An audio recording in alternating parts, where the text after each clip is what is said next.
من يهده الله فلا مضل له ومن يضلل فلا هادي له وأشهد أن لا إله إلا الله وحده لا شريك له وأشهد أن محمدا عبده ورسوله يا أيها الذين آمنوا اتقوا الله حق تقاته ولا تموتن إلا وأنتم مسلمون يا أيها الناس اتقوا ربكم الذي خلقكم من نفس واحدة وخلق منها زوجها وبث منهما رجالا كثيرا ونساء واتقوا الله الذي تسالون به والأرحام إن الله كان عليكم رقيبا يا أيها الذين آمنوا اتقوا الله وقولوا قولا سديدا يصلح لكم أعمالكم ويغفر لكم ذنوبكم ومن يطع الله ورسوله فقد فاز فوزا عظيما أما بعد فإن خير الحديث كلام الله وخير الهدي هدي محمد صلى الله عليه وسلم وشر الأمور محدثاتها وكل محدثة بدعة وكل بدعة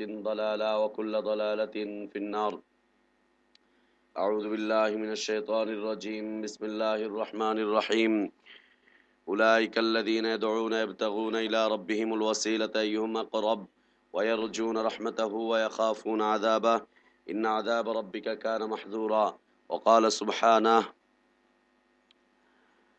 يا أيها الذين آمنوا اتقوا الله وابتغوا إليه الوسيلة وجاهدوا في سبيله لعلكم تفلحون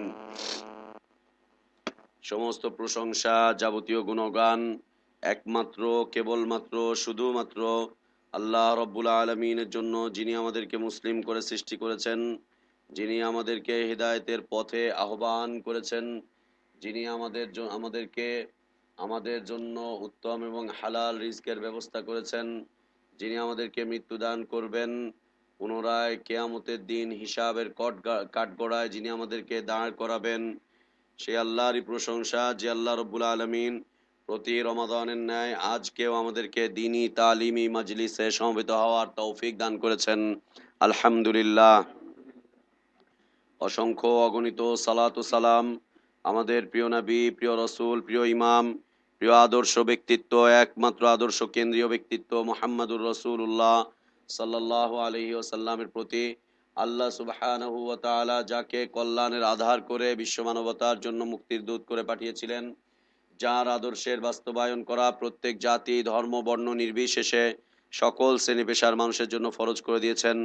যদিও তারা বিভিন্ন দল, মত, পথ, তরিকা, ইজম বিভিন্ন দিক বিদিক ছোটাছুটি করে নিজেরাই নিজেদেরকে ক্ষতিগ্রস্ত করে তুলছে, আল্লাহ রসুল সাল্লাল্লাহু আলাইহি ওয়াসাল্লামের দেখানো পথ, দেখানো সুন্নাত বা রসুল সাল্লাল্লাহু আলাইহি ওয়াসাল্লামের সহিহ সুন্নাহকে বর্জন করে নিজেরাই নিজেদেরকে ক্ষতিগ্রস্ত করে তুলছে। যদিও আল্লাহ রসুল সাল্লাল্লাহু আলাইহি ওয়াসাল্লামের পথের অনুসরণ করাই সারা পৃথিবীর মানুষের জন্য একমাত্র যুক্তিযুক্ত কারণ ছিল, এরপরেও তারা যুক্তি বহির্ভূত কাজ করে বেড়াচ্ছে। সেই রসুলের প্রতি সালাতু সালাম, যার আদর্শের বাস্তবায়নের মধ্যেই রয়েছে হিদায়েত, যার আদর্শের বাস্তবায়নের মধ্যেই রয়েছে মানবতার ইহকালীন কল্যাণ, মানবতার পরকালীন মুক্তি। আল্লাহুম্মা সাল্লি আলা মুহাম্মদ ওয়া আলা আলি মুহাম্মদ কামা সাল্লাইতা আলা ইব্রাহিম ওয়া আলা আলি ইব্রাহিম ইন্নাকা হামিদুম মাজিদ। আল্লাহুম্মা বারিক আলা মুহাম্মদ ওয়া আলা আলি মুহাম্মদ কামা বারাকতা আলা ইব্রাহিম ওয়া আলা আলি ইব্রাহিম ইন্নাকা হামিদুম মাজিদ। সম্মানিত উপস্থিতি, সময় স্বল্পতার কারণে আমরা ভূমিকায় না গিয়ে সরাসরি আলোচনায় প্রবেশ করছি। আমরা জাহিলিয়াতের মতবাদ নিয়ে আলোচনা পেশ করে যাচ্ছিলাম যে ইসলাম এবং জাহিলিয়াতের মতবাদের মধ্যে হতে দ্বিতীয় মতবাদ হচ্ছে শিরকের মতবাদ। প্রথম মতবাদ হচ্ছে শিরকের মতবাদ, দ্বিতীয় মতবাদ হচ্ছে ওসিলার মতবাদ।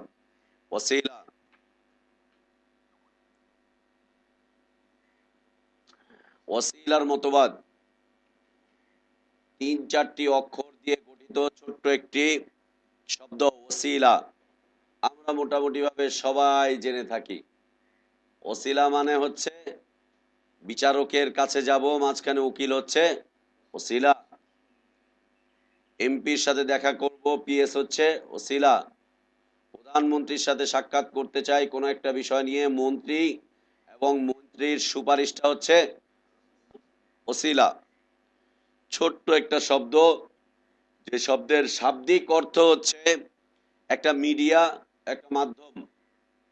একটা মাধ্যম শাব্দিক অর্থ, একটা মাধ্যম, একটা মিডিয়া। 5 তলার উপরে উঠেছি, সিঁড়িটা একটা মাধ্যম। এই মাধ্যমটা হচ্ছে ওসিলা শব্দের অর্থ। আর এদেশের মানুষের কাছে ওসিলা শব্দটি পরিচিত হচ্ছে, ওসিলা শব্দের পরিচিত অর্থ হচ্ছে পীর সাহেব। ওসিলা শব্দের পরিচিত শব্দ অর্থ হচ্ছে পীর সাহেব, অন্য কোনো কিছু না। বলবে না মাধ্যম এটা ওইটা সেটা, না না, পীরই হচ্ছে ওসিলা, পীর সাহেব হচ্ছে ওসিলা। এদেশের পরিচিত শব্দ এটা এবং পরিচিত অর্থ এটা, পরিচিত অর্থ এটা। বাবা মুক্তি পেতে চাই ওসিলা ধরো, নাজাত পেতে চাই ওসিলা ধরো, দিন পেতে চাই ওসিলা ধরো, তওবা থেকে তওবা করে আল্লাহর কাছে নাজাত পেতে চাই পীর সাহেব ধরো, ওসিলা ধরো। ওসিলা হচ্ছে কি? পীর।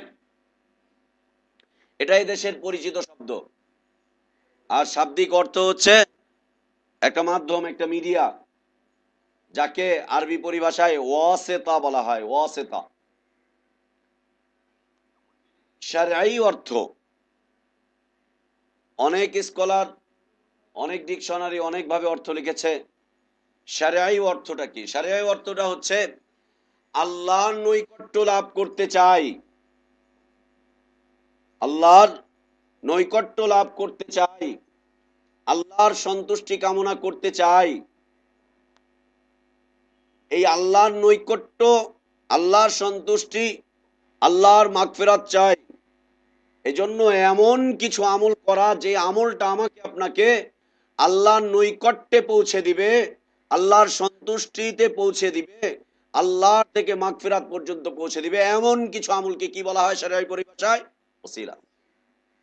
মনে থাকবে, শরীয়ত পরিভাষায় এমন কিছু কাজ, এমন কিছু কাজ করার নাম হচ্ছে ওসিলা, এমন কিছু কাজটা হচ্ছে ওসিলা, ওয়াসিতা, যা আমাকে আপনাকে আল্লাহর নৈকট্যে পৌঁছে দিবে, যা আমাকে আপনাকে আল্লাহর পক্ষ থেকে আসা মাগফিরাত পর্যন্ত পৌঁছে দিবে, আল্লাহর সন্তুষ্টি পর্যন্ত পৌঁছে দিবে, এমন কিছু কাজ করার নাম হচ্ছে ওসিলা শরঈ পরিভাষায়। আমরা তিনটা অর্থ ব্যবহার করলাম, তাই না? একটা হচ্ছে শাব্দিক অর্থ, দ্বিতীয়ত হ্যাঁ রাষ্ট্রীয় অর্থ বাংলাদেশের, দেশীয় অর্থ, দেশীয় অর্থ ওসিলার দেশীয় অর্থ। দেশীয় অর্থ হচ্ছে পীর সাহেব, ব্যাস এক কথায় দেশীয় অর্থ হচ্ছে পীর সাহেব। ওসিলার দ্বিতীয় অর্থ হচ্ছে দেশীয় অর্থ, যেটা হচ্ছে পীর সাহেব। ওসিলার তৃতীয় অর্থ হচ্ছে শরঈ অর্থ। আল্লাহ তাআলা যে অর্থটা আমার আপনার জন্য অবতীর্ণ করেছেন, যা অবতীর্ণ করেছেন ওয়াহির অর্থ, শরীয়তের অর্থ, যেই অর্থ আল্লাহ সুবহানাহু ওয়া তাআলা আদম আলাইহিস সালাতু ওয়াস সালামের জন্য পাঠিয়েছিলেন, যা নূহ আলাইহিস সালাতু ওয়াস সালামের জন্য পাঠিয়েছিলেন, যা ইব্রাহিমের জন্য, যা মূসার জন্য, যা ঈসার জন্য, যা ইসহাকের জন্য, যা ইসমাইলের জন্য, যা মূসা আলাইহিস সালাতু ওয়াস সালামের জন্য, যা হারুনের জন্য, যা ঈসা আলাইহিস সালাতু ওয়াস সালামের জন্য, যা মুহাম্মদুর রাসূলুল্লাহ সাল্লাল্লাহু আলাইহি ওয়াসাল্লামের জন্য, আলাইহিমুস সালাতু ওয়াস সালাম, সকল নবী রাসূলের জন্য ওসিলা শব্দটিকে যেই বিষয়ে পাঠিয়েছিলেন, যার অর্থ আল্লাহ সুবহানাহু ওয়া তাআলার শরীয়তে পাওয়া যায়, তা হচ্ছে আল্লাহর, তা হচ্ছে আল্লাহর নৈকট্য অর্জন করতে চাই এমন কিছু কাজের মাধ্যমে, আল্লাহর সন্তুষ্টি অর্জন করতে চাই এমন কিছু কাজের মাধ্যমে, আল্লাহর মাগফিরাত পেতে চাই এমন কিছু কাজের মাধ্যমে, আল্লাহর পক্ষ থেকে আসা তওবা, এই তওবাকে আমি গ্রহণ করতে চাই, তওবার আমি ফলাফল পেতে চাই এমন কিছু কাজের মাধ্যমে, যার মাধ্যমে আমি আল্লাহর নৈকট্য পাবো, যার মাধ্যমে আমি আল্লাহর মাগফিরাত পাবো, যার মাধ্যমে আমি আল্লাহর সন্তুষ্টি পাবো, রেজামন্দি পাবো। এটা হচ্ছে কি? ওসিলা। এমন কিছু আমল, আমরা সবাই জানি আমল করতে হয় না আমল ধরতে হয়? জি, আমল করতে হয় না আমল ধরতে হয়? আমল করতে হয়। এমন কিছু আমল করার মাধ্যমে, এমন কিছু আমল করার মাধ্যমে আমরা আল্লাহর সন্তুষ্টি পেতে চাই, এটা হচ্ছে শরঈ ওসিলা। এটা হচ্ছে শরঈ ওসিলা। মনে থাকবে বিষয়গুলো। একটা হচ্ছে শাব্দিক শব্দের অর্থ, দ্বিতীয়ত রাষ্ট্রীয় না দেশীয় অর্থ। রাষ্ট্রীয় বললে এবারে পরে আবার মামলা টামলা কে কি করে না করে। রাষ্ট্রীয় অর্থ, রাষ্ট্রীয় অর্থ না, দেশীয় অর্থ, দেশীয় অর্থ। আর একটা হচ্ছে আল্লাহর পক্ষ থেকে আসা অর্থ। আমাদের জন্য ধর্তব্য কোনটা? শরঈ অর্থ। আমাদের জন্য ধর্তব্য বিষয় হচ্ছে শরঈ অর্থ। দেশিটাও বাদ, আর শাব্দিক অর্থটা ওটাও বাদ, ওটাও বাদ। আসেন, শাব্দিক অর্থ ওসিলা, এই শব্দটা শব্দ পর্যন্তই আছে। এই শব্দটা শব্দ পর্যন্তই আছে। হ্যাঁ, ওসিলা, মিডিয়া, এটা ওইটা সেটা, ব্যাস এই পর্যন্তই আছে। এটা দৌড়াদৌড়ি করে, বাড়াবাড়ি করে, এটা ওই পর্যন্তই আছে। অর্থ বাড়াবাড়ি হয়েছে হচ্ছে মাঝখানেরটাতে।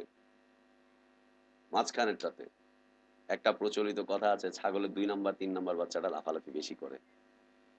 শুনেছি না আমরা প্রচলিত কথা, ছাগলের 2 নাম্বার বা 3 নাম্বার বাচ্চাটা লাফায় বেশি। আমি ওদিকে যাচ্ছি না। মাঝখানে হচ্ছে সমস্যা। সমস্যাটা হচ্ছে আল্লাহ ওসিলা আমাদের জন্য নির্ধারণ করেছেন, নির্ধারিত ওসিলা আমাদেরকে তালাশ করতে বলেছেন, মানে আমল করতে বলেছেন। মাঝখানে যে অর্থটা আমরা করলাম দেশীয় অর্থ, সেটা হচ্ছে পীর সাহেব। পীর সাহেবরা এটার একটা ব্যাখ্যা দিয়েছেন, সেটা হচ্ছে বাবা ওসিলা ধরো, বাবা ওসিলা ধরো, ধরতে হবে, ওসিলা ধরো। আয়াত পেশ করছেন তারা, একটা আয়াত পেশ করছেন তারা, যে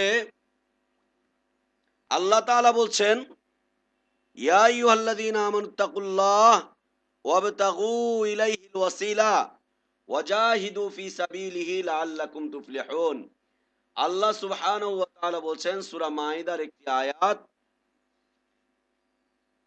যে হে ঈমানদাররা, ইত্তাকুল্লাহ, আল্লাহকে তোমরা ভয় করো, ওয়াবতাগু ইলাইহিল ওয়াসিলা, এবং আল্লাহর কাছে তোমরা ওসিলা কামনা করো, ওসিলা চাও, ওসিলা তালাশ করো। ইবতাগা, ইয়াবতাগি, ইবতিগা মানে হচ্ছে চাওয়া, আশা আকাঙ্ক্ষা পেশ করা, খোঁজা, ধরা, এ হচ্ছে ওসিলা।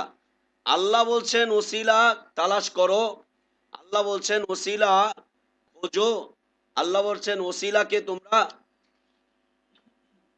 আল্লাহ বলছেন ওসিলাকে তোমরা তালাশ করো, ওসিলাকে চাও, ওসিলাকে তোমরা খুঁজতে থাকো, ওসিলাকে তোমরা খুঁজতে থাকো। আচ্ছা, আয়াত নাম্বারটা পরে বলে দিব। সূরা মাইদার একটি আয়াত, ইয়া আইয়ুহাল্লাযীনা আমানুত্তাকুল্লাহ ওয়াবতাগু ইলাইহিল ওয়াসিলা। এই যে ওয়াবতাগু, এর অর্থ হচ্ছে তোমরা খোঁজো, চাও, তালাশ করো। এই খোঁজাটা হচ্ছে একটা করা, চাওয়াটা হচ্ছে একটা কাজ করা, তালাশ করাটা হচ্ছে একটা কাজ করা, একটা আমল। আল্লাহ বলছেন খোঁজো, চাও, করো। পীর সাহেব বলছেন ধরো, ধরো, ধরো, ওসিলা ধরো। ইমানদাররা আল্লাহ বলেছেন ওসিলা ধরো। এর পরের আয়াতের পরের অংশ আল্লাহ সুবহানাহু ওয়া তাআলা বলছেন ওয়াজাহিদু ফি সাবিলিহি, আল্লাহর পথে তোমরা প্রচেষ্টা চালাতে থাকো।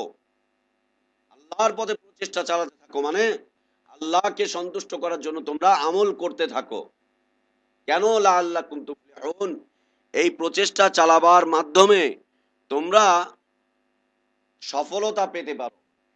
এই যে প্রচেষ্টাটা চালাবে, ওসিলা তালাশ করবে, ওসিলাকে তালাশ করবে, ওসিলাকে তোমরা গ্রহণ করবে, ওসিলার মূলক কাজ করবে, এবং তোমরা প্রচেষ্টা চালাতে থাকবে ওসিলার উপরে, যাতে করে তোমরা সফলতা পাও, যাতে করে তোমরা সফলতা পাও। এ হচ্ছে আল্লাহ সুবহানাহু ওয়া তাআলার বাণী, বক্তব্য, যে তোমরা ওসিলামূলক কাজ করো। এর অর্থটা কি? এর অর্থটা হচ্ছে আল্লাহ রাসূল সাল্লাল্লাহু আলাইহি ওয়াসাল্লাম থেকে বর্ণিত, তিনি বলছেন যে তোমরা যখন ইদা সামিআতুমুল মুয়াজ্জিন কুলু মিসলা মা ইয়াকুল, তোমরা যখন মুয়াজ্জিনের আযান শুনতে পাবে, তখন তোমরা মুয়াজ্জিনের মতো করে কথা বলো। কুলু মিসলা মা ইয়াকুল, মুয়াজ্জিন যা বলছে তোমরা তাই বলো, উত্তর করো। তুম্মা সাল্লু আলাইয়া সালাতান, এরপরে তোমরা আমার উপরে সালাত পাঠ করো, সালাত পাঠ করো তোমরা আমার উপরে, সালাতু সালাম পাঠ করো তোমরা আমার উপরে। মুয়াজ্জিন যেমন বলছে তোমরা একই রকম বলো, এবং সালাত ও সালাম আমার উপরে পাঠ করো। আর তিনি বলছেন, যে ব্যক্তি আমার উপরে মান সাল্লা আলাইয়া সালাতান সাল্লাল্লাহু আলাইহি বিহা আশারা, যে ব্যক্তি আমার উপরে একবার সালাত পাঠ করবে, একবার সালাম পাঠ করবে, আল্লাহ সুবহানাহু ওয়া তাআলা তার উপরে 10টা রহমত অবতীর্ণ করবেন। সুবহানাল্লাহ। যে ব্যক্তি আমার উপরে একবার সালাত পাঠ করবে, আল্লাহ তাআলা তার উপরে 10টা রহমত পাঠাবেন, 10টা রহমত করবেন তার উপরে। তুম্মা সালুল্লাহ আলিয়াল ওয়াসিলা, এরপরে তোমরা আজানের পর পর সালাত ও সালাম পাঠ করার পরে তোমরা আল্লাহর কাছে আমার জন্য ওসিলা পাঠাও, ওসিলা কামনা করো, ওসিলা চাও, ওসিলা চাও। কি সেটা ওসিলাটা কি? ফাইন্নাহা মানজিলাতান ফিল জান্নাহ, এই ওসিলা হচ্ছে জান্নাতের একটা ঘাটি, জান্নাতের একটা ঘাটি, উঁচু একটা মর্যাদা।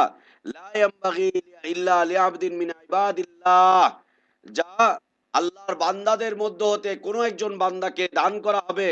আরজু আইয়াকুনা, আরজু আন আকুনা আনা হুয়া, যে আমি চাচ্ছি, আমি আশা আকাঙ্ক্ষা করছি আল্লাহ তাআলা তো এটা তার কোন একজন বান্দাকে দান করবেন।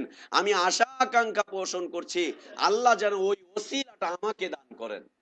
কে বলছেন এই কথা? আল্লাহ রসুল সাল্লাল্লাহু আলাইহি ওয়াসাল্লাম। তোমরা আল্লাহর কাছে আজানের পর পর আমার উপরে সালাত ও সালাম পাঠ করো। পাঠ করলে পরে একটা কাজ হবে, যে আমার উপরে তোমরা সালাত ও সালাম পাঠ করার কারণে আমি যা পাবার তা পাবো, এবং তোমাদের উপর আল্লাহ তাআলা 10টা রহমত বর্ষণ করবেন।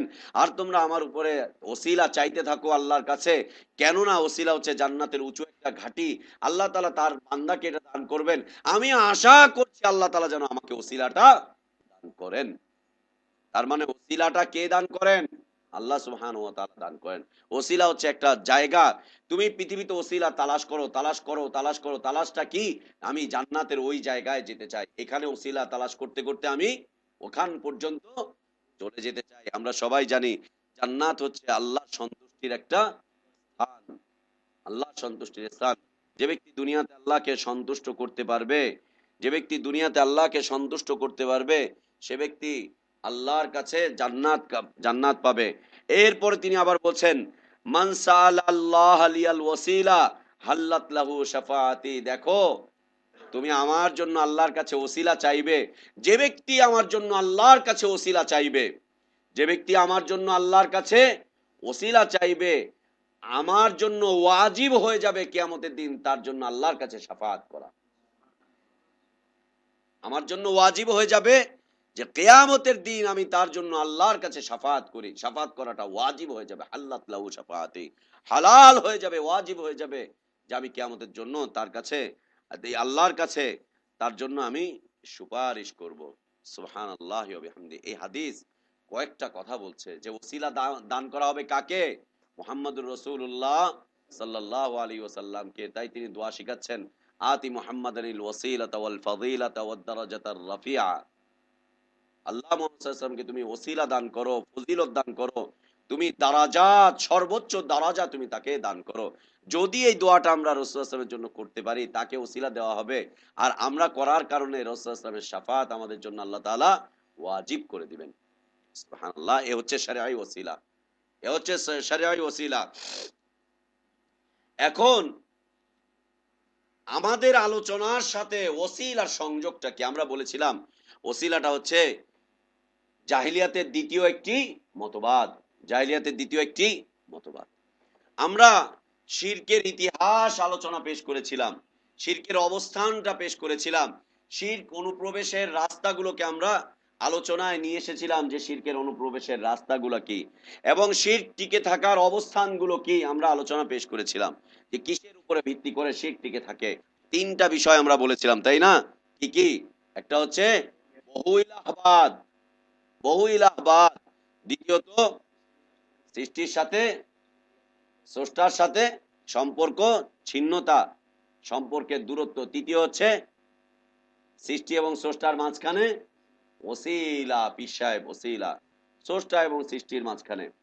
আসেন এই ওসিলার একটি ইতিহাস, ওসিলার একটি ইতিহাস। পৃথিবীতে আল্লাহ সুবহানাহু ওয়া তাআলা যা যা পাঠিয়েছেন প্রত্যেকটার একটা ওসিলা ইতিহাস রয়েছে। আমি এসেছি, আমার একটা ইতিহাস। আলবানী রাহিমাহুল্লাহ এসেছিলেন, একটা ইতিহাস। শেখ মুনাজ্জিদ আছেন, একটা ইতিহাস। শেখ মোহাম্মদ বিন আব্দুল ওয়াহাব রাহিমাহুল্লাহ একটা ইতিহাস, শেখ ইবনে তাইমিয়া রাহিমাহুল্লাহ, নাসিরউদ্দিন আলবানী রাহিমাহুল্লাহ, ইবনুল কাইয়িম জাওজি রাহিমাহুল্লাহ, সাহাবা ইকরাম, রাসূল সাল্লাল্লাহু আলাইহি ওয়াসাল্লাম, নবী রাসূলগণ, একটা একটা ইতিহাস, একটা একটা ইতিহাস। এবং পৃথিবীতে যতগুলো বাতিল এসেছে, যতগুলো পথ পদ্ধতিতে এসেছে, যতগুলো রাস্তা এসেছে, প্রত্যেকটার একটা ইতিহাস রয়েছে। এই ওসিলা হচ্ছে শিরকের অনুপ্রবেশের একটা ইতিহাস, যার সূচনা হয়েছিল কখন? নূহ আলাইহিস সালাতু ওয়াস সালামের সময়। নূহ আলাইহিস সালাতু ওয়াস সালামের সময় শিরকের যখন অনুপ্রবেশ ঘটলো, শিরকের যখন স্থাপনা টিকে থাকলো, তখন হচ্ছে এই অনুপ্রবেশের একটা ইতিহাস, তখন থেকে হচ্ছে সূচনা। শুরু হয়েছিল স্মৃতিকে ধরে রাখার জন্য, দ্বিতীয় অবস্থায় গেল হচ্ছে ওসিলা, এদেরকে মাধ্যম করে তোমরা আল্লাহর কাছে চাও। তৃতীয়ত অবস্থান হচ্ছে সরাসরি তাদের কাছে চাও, তাদের কাছে ইবাদত করো, এই করো সেই করো, তাদেরকে তোমরা ধারণ করো। তৃতীয় অবস্থা। এই ওসিলা পৃথিবীতে এসেছিল, এই ওসিলা পৃথিবীতে এসেছিল চারটি বিষয়, চারটা। এই ওসিলা পৃথিবীতে এসেছিল চারটা শ্রেণীর উপরে, চারটা শ্রেণীর উপরে এই পৃথিবীতে এই ওসিলার সৃষ্টি হয়েছিল বা ওসিলার টিকেছিল। এক নাম্বার, সোজা আল্লাহর নামকে নিয়ে ওসিলা করা হয়েছিল। সোজা কার নামে? আল্লাহর নামকে নিয়ে ওসিলা করা হয়েছিল। আল্লাহর নাম, আল্লাহর সত্তা, আল্লাহর কিছুকে নিয়ে। দুই নাম্বার, আল্লাহর নৈকট্যশীল বান্দা মালাইকাদেরকে নিয়ে করা হয়েছিল। তিন নাম্বার, নবী রাসূলগণকে নিয়ে করা হয়েছিল। চার নাম্বার, আউলিয়া আল্লাহ সালেহিনদেরকে নিয়ে করা হয়েছিল। আল্লাহর নামের ওসিলা কিভাবে করা হলো? আল্লাহ সুবহানাহু ওয়া তাআলার অসংখ্য নাম এবং গুণাবলী রয়েছে। তার নাম হচ্ছে রহমান, তার নাম হচ্ছে রহিম, তার নাম হচ্ছে আজিজ, তার নাম হচ্ছে আজিজ, তার নাম হচ্ছে ইলাহ। এই যে আল্লাহ সুবহানাহু ওয়া তাআলার নামগুলো রয়েছে, এই নামগুলো দিয়ে মূর্তি তৈরি করা হয়েছিল। আল্লাহর নামের মূর্তি, আল্লাহর নামের মূর্তি জানা আছে বিষয়? আল্লাহর নামের মূর্তি জানা আছে বিষয়? জি, রহমান, আমরা খুব ইদানিং কালে আলোচনা করেছিলাম, তাই না? রহমানের মূর্তি ইয়ামানে ছিল যেটা। উজ্জা একটা দেবতা ছিল না? উজ্জা দেবতা, আফারাআইতুমুল লাতা ওয়াল উজ্জা, সূরা নাজমে যে আয়াত এসেছে, আল্লাহ তাআলা বলছেন, তোমরা কি লাত উজ্জাকে দেখোনি? অমানাত আস-সালিসাতাল উখরা, আরেকটা দেবতা যার নাম হচ্ছে মানাত, এগুলোকে তোমরা দেখোনি?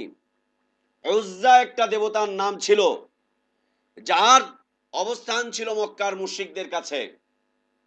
ওহুদের যুদ্ধের সময় যখন কাফেররা বিজয় লাভ করলো, আবু সুফিয়ান রাদিয়াল্লাহু আনহু তার নেতৃত্বে, খালিদ বিন ওয়ালিদ রাদিয়াল্লাহু আনহুর নেতৃত্বে, তারা তখনও অমুসলিম ছিলেন, তাদের নেতৃত্বে যখন মক্কার মুশরিকরা বিজয় লাভ করলো, তখন তারা বলছে যে মুহাম্মদ পরাজিত হয়েছে, মুসলিমরা পরাজিত হয়েছে, কারণ আমাদের সাথে আমাদের দেবী, আমাদের দেবতা উজ্জা রয়েছে, আমাদের সাথে আমাদের দেব দেবতা লাত রয়েছে, মানাত রয়েছে, উজ্জা রয়েছে, হবল রয়েছে। আল্লাহ রাসূল সাল্লাল্লাহু আলাইহি ওয়াসাল্লামের কানে এই কথা পৌঁছালো। আল্লাহ তাআলা সাহাবীদেরকে আদেশ করলেন যে ওরা মানাত নিয়ে, উজ্জাকে নিয়ে, হবলকে নিয়ে, লাতকে নিয়ে এইভাবে করে স্লোগান দিচ্ছে, অমুসলিমরা তোমরা বলো যে আমাদেরও আল্লাহ রয়েছে, আমাদের মাওলা রয়েছে, তোমাদের কোনো মাওলা নেই। লানাল মাওলা ওয়ালা মাওলা লাকুম, আমাদের মাওলা রয়েছে, আমাদের মাওলা রয়েছে, তোমাদের কোনো মাওলা নেই। তোমাদের উজ্জা থাকতে পারে, তোমাদের লাত মানাত উজ্জা হবল থাকতে পারে, কিন্তু তোমাদের কোনো মাওলা নেই, আমাদের মাওলা রয়েছে। স্লোগান যখন কুফরির উঠবে, তখন তাওহীদের স্লোগানও মানুষের কাছে পৌঁছে দিতে হবে। আল্লাহ রাসূল সাল্লাল্লাহু আলাইহি ওয়াসাল্লাম তার এই আদর্শের বর্ণনা দিচ্ছেন।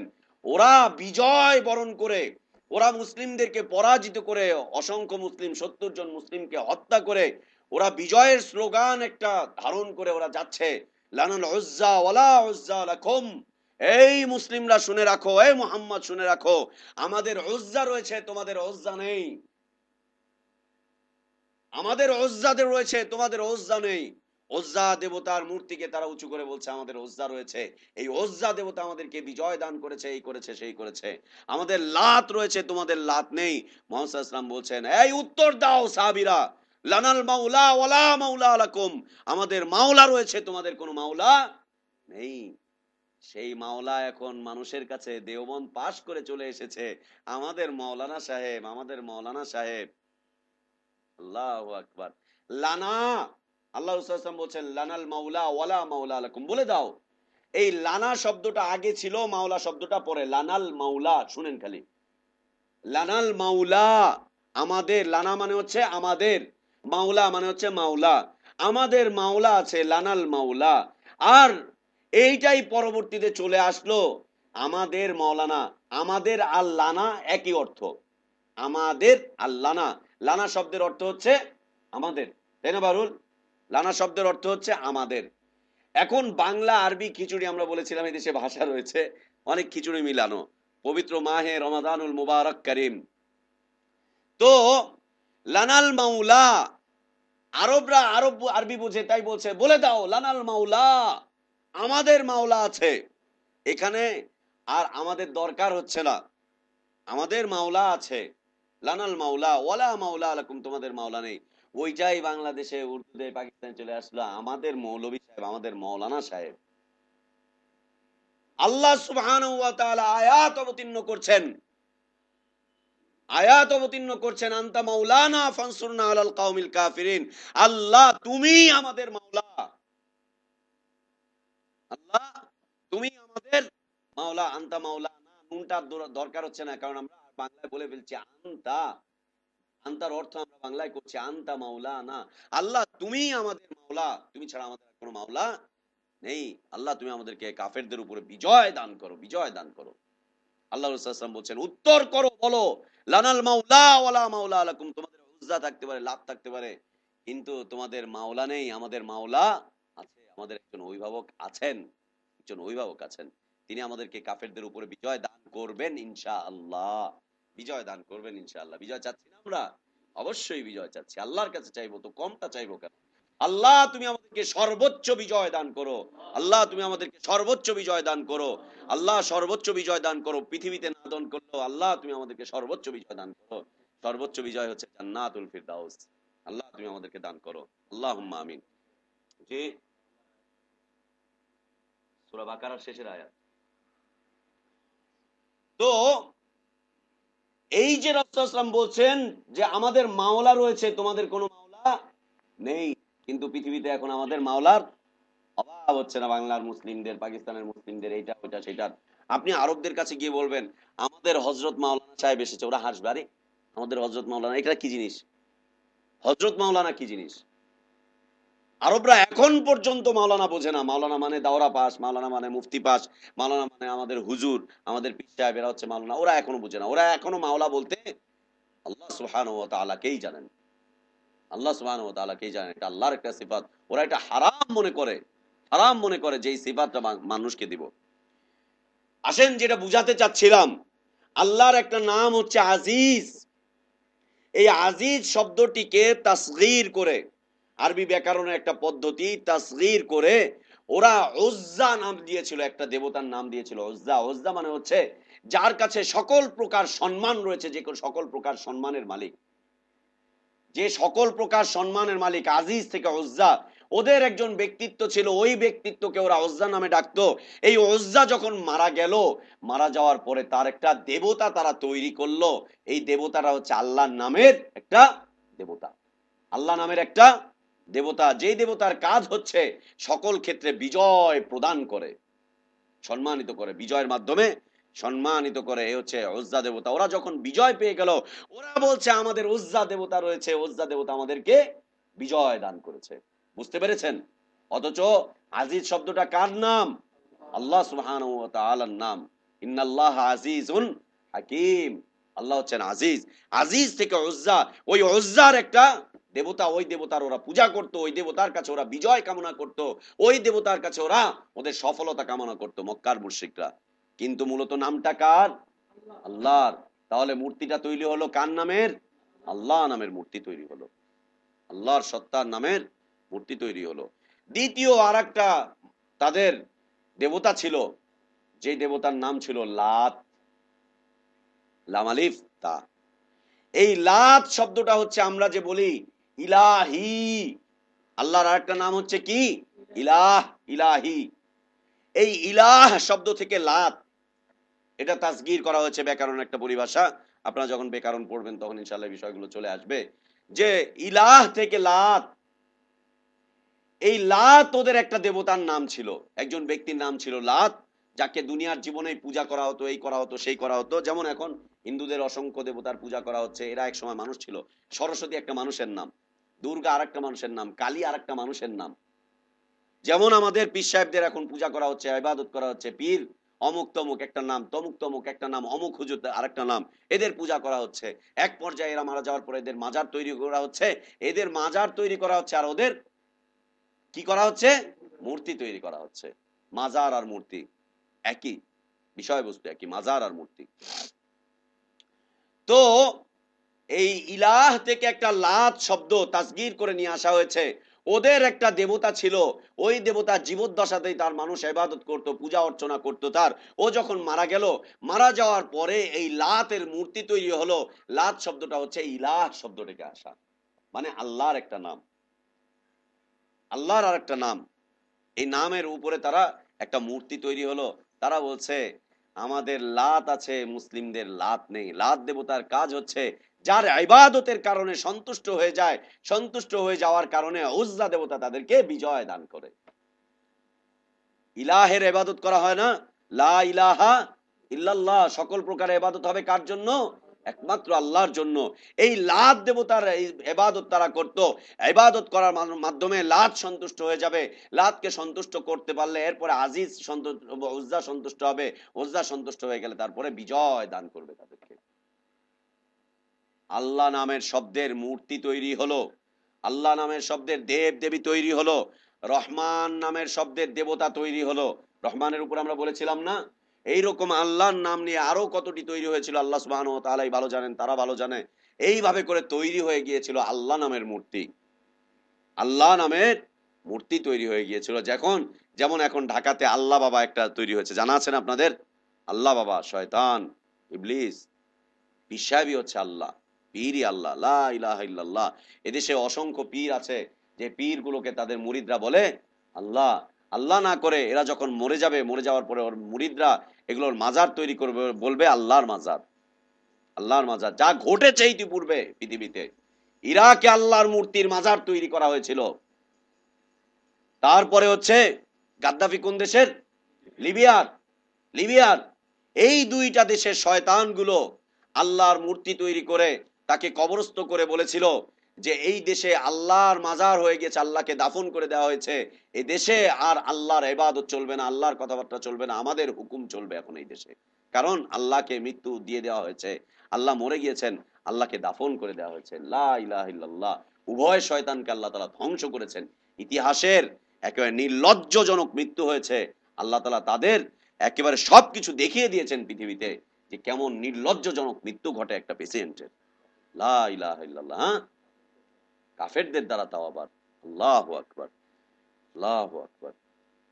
আল্লাহ সুবহানাহু ওয়া তাআলা কোরআনুল কারীমে অনেকগুলো আয়াত রয়েছে, সামনে ওই বিষয়ে আমাদের আলোচনা আসবে, একটার পর একটা ধাপে ধাপে আলোচনা আসবে, যে আল্লাহ তাআলা পৃথিবীতে একটার পর একটা শক্তিকে দাঁড় করিয়ে দেন, একটার পর একটা শক্তিকে দাঁড় করিয়ে দেন।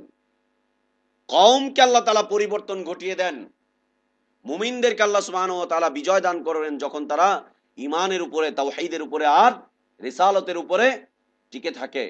দুর্বল মুমিনগুলো যখন ঈমান, তাওহীদ আর রিসালাতের উপরে টিকে থাকে তখন তাদেরকে বিজয় দান করেন। মুমিনের ঈমান যখন আস্তে আস্তে ধ্বংস হতে থাকে, কমতে থাকে, কমতে থাকে, এক পর্যায়ে যখন ঈমান ধ্বংস হয়ে যায়, তখন এই মুমিনদের উপরে, ধ্বংসপ্রাপ্ত মুমিনদের উপরে আল্লাহ তাআলা কাফের শক্তিদেরকে আবার দাঁড় করিয়ে দেন। এই কাফের কাফের যখন লড়াই করতে থাকে, কাফের কাফের যখন চলতে থাকে, তখন একটা কাফেরকে দিয়ে আল্লাহ তাআলা আরেকটা কাফেরকে দমিয়ে দেন। বড় কাফেরকে দিয়ে ছোট কাফেরকে দমান, ছোট কাফেরকে দিয়ে বড় কাফেরকে আল্লাহ তাআলা দমন করেন। ইরাকের অলিতে গলিতে, রাস্তায় রাস্তায় শত শত নয়, হাজার হাজার মূর্তি তৈরি করা হয়েছিল, যেই মূর্তিগুলো সামনে দিয়ে মানুষকে, মুসলিমদেরকে মাথাকে নত করে যেতে হতো। সাদ্দামের মূর্তি, অমুকের মূর্তি, তমুকের মূর্তি, এইটা ওইটা সেইটা, জুলুম নির্যাতন যখন বেড়েই চলছিল, আল্লাহ সুবহানাহু ওয়া তাআলা আরেকটা কুফরি শক্তিকে দিয়ে এদেরকে দমিয়ে দিলেন। একই অবস্থা সৃষ্টি হলো লিবিয়াতে, একই অবস্থা সৃষ্টি হয়েছিল লিবিয়াতে। জায়গায় জায়গায় মূর্তি, ইসলামের হুকুম আহকাম গুলোকে যখন ক্ষুণ্ণ করা হচ্ছিল, আঘাত করা হচ্ছিল, ইসলামী শরীয়তকে যখন একেবারে ভুলণ্ডিত করা হলো, আল্লাহ সুবহানাহু ওয়া তাআলা কুফরি শক্তিদেরকে দিয়ে তাদেরকে দমিয়ে দিলেন, কুফরি শক্তির মাধ্যমে তাদেরকে দমিয়ে দিলেন। এরপরে এখন মুসলিমরা সেখানে অবস্থান করছে। আল্লাহ জানে পরবর্তী অবস্থান কি দাঁড়ায়। আল্লাহ সুবহানাহু ওয়া তাআলার বিভিন্ন নামকে কেন্দ্র করে মূর্তি তৈরি হয়েছিল, যেগুলোর ইবাদত মুশরিকরা করত। যুগ যুগ ধরে মুশরিকরা তার ইবাদত করত, তার ইবাদত করত। যেমন মুসা আলাইহিস সালাতু ওয়াস সালামের কওম আবেদন করলো, মুসা আবেদন করলো তার জাতি মুসা আলাইহিস সালাতু ওয়াস সালামের কাছে, মুসা, এই যে বনি ইসরাইলরা কত সুন্দর ইবাদত করে, তাদের ইলাহকে দেখে দেখে ইবাদত করে, এই শব্দ বলেছিল, ইলাহকে দেখে দেখে ইবাদত করে। মুসা ইজআল লানা ইলাহান কামা লাহুম আলিহা, মুসা আমাদের জন্য এমন একটা ইলাহকে তুমি বানিয়ে দাও যেমন ওদের একটা ইলাহ রয়েছে। ওদের যেমন ইলাহ রয়েছে, মুসা তুমি আমাদের জন্য এমন একটা ইলাহ বানিয়ে দাও না। ওরা দেখে দেখে ইবাদত করছে, কত মজাই না পাচ্ছে। মুসা আমাদেরকে তুমি একটা ইলাহ বানিয়ে দাও, আমরাও দেখে দেখে ইবাদত করব, কতই না মজা লাগবে। মুসা আলাইহিস সালাম বলছেন, কালা ইন্নাকুম কাউমুন তাজহালুন, তোমরা হচ্ছে অজ্ঞ জাতি। আয় হায় হায়, অজ্ঞ জাতি, কি আশ্চর্য কথা। মুসা আলাইহিস সালাম গেলেন তাওরাত আনতে, এসে দেখলেন ওরা ওদের ইলাহকে তৈরি করে নিয়েছে। কাকে? গরুকে। গরু তৈরি করেছে, ইলাহ বানিয়ে দিয়েছে। এখন যখন গরু তৈরি করলো, গরু দিয়ে একটা মূর্তি তৈরি করলো, মূর্তির যখন ইবাদত করছে, এখন তো গরুর জবান খুলে গিয়েছে, গরু তো কথা বলছে নিয়মিত। বনি ইসরাইলের ওই গরু কথা বলতো, আপনারা জানেন? হ্যাঁ, যে গরুর ইবাদত করতো ওই গরু কথা বলতো। গরু কথা বলতো ওদের পূজারীদের সাথে, কথা বলতো। হ্যাঁ, তোমারটা কবুল করা হলো, তোমারটা কবুল করা হলো না, তোমারটা নেওয়া হলো, তোমারটা নেওয়া হবে না, এই হবে না, সেই হবে না। গরু সরাসরি কথা বলতো। আরে গরু আবার কথা বলে কি করে? গরু কথা বলে কি করে? এই ধারণা ঢুকিয়ে দিয়েছিল কে? যে ইলাহ তৈরি করতে হবে, কে ঢুকিয়েছিল এই ধারণা? শয়তান, ইবলিস। ইবলিস এই ধারণা ঢুকিয়ে দিয়েছিল। বড় বুজুর্গ, পৃথিবীর সবচেয়ে বড় বুজুর্গ কে? ইবলিস। আদম আলাইহিস সালামের আগে তার সৃষ্টি। আবার মরবে, সব বনি আদম শেষ হয়ে যাবে, তারপরে মরবে। বড় বুজুর্গ, অনেক বড় বুজুর্গ। ও পাগড়ি নিয়ে, তসবি নিয়ে, লাতে হাঁটি নিয়ে, বিশাল একখান জুব্বা পরে, গাট্টি বস্কা নিয়ে ও সবসময় ঘোরাফেরা করতে থাকে, সবসময় ঘোরাফেরা করতে থাকে। আর নাম লেখার খাতাও থাকে, নাম লেখান, নাম লেখান, কে যাবেন আমার পথে, নাম লেখান, দাঁড়িয়ে যাই ভাই, খুশি খুশি দাঁড়াই, আমার হাতে নাম লেখান আপনারা। খুশি খুশি নাম লেখায় দুনিয়াতে, রাস্তায় ঘাটে, খুশি খুশি।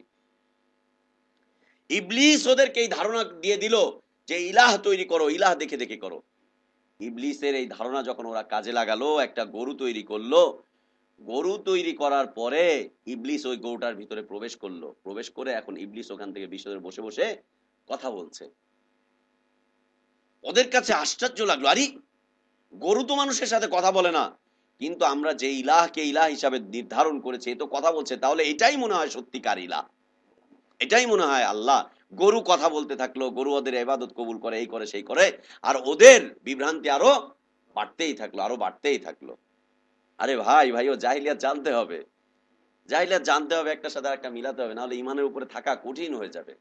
যদি জাহিলিয়াত না চিনি, ইমানের উপরে থাকা কঠিন হয়ে যাবে, খুব কঠিন হয়ে যাবে। জানতে হবে বিষয়গুলো।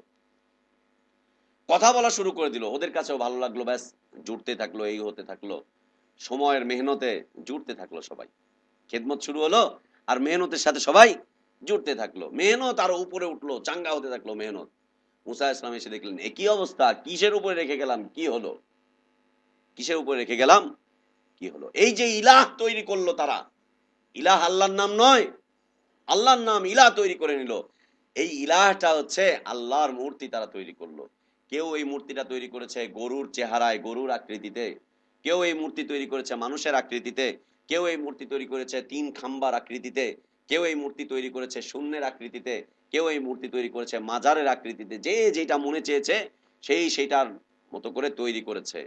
এ হচ্ছে পৃথিবীতে প্রথম ওসিলা। ওইখানে গিয়ে ওরা ঢুকুর মারছে, ওইখানে গিয়ে ওরা সেজদা দিচ্ছে, মান্নত দিচ্ছে, এই করছে সেই করছে।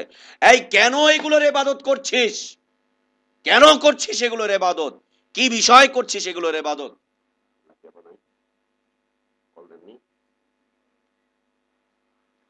কেন করছো এগুলার ইবাদত? কি জন্য করছো এগুলার ইবাদত?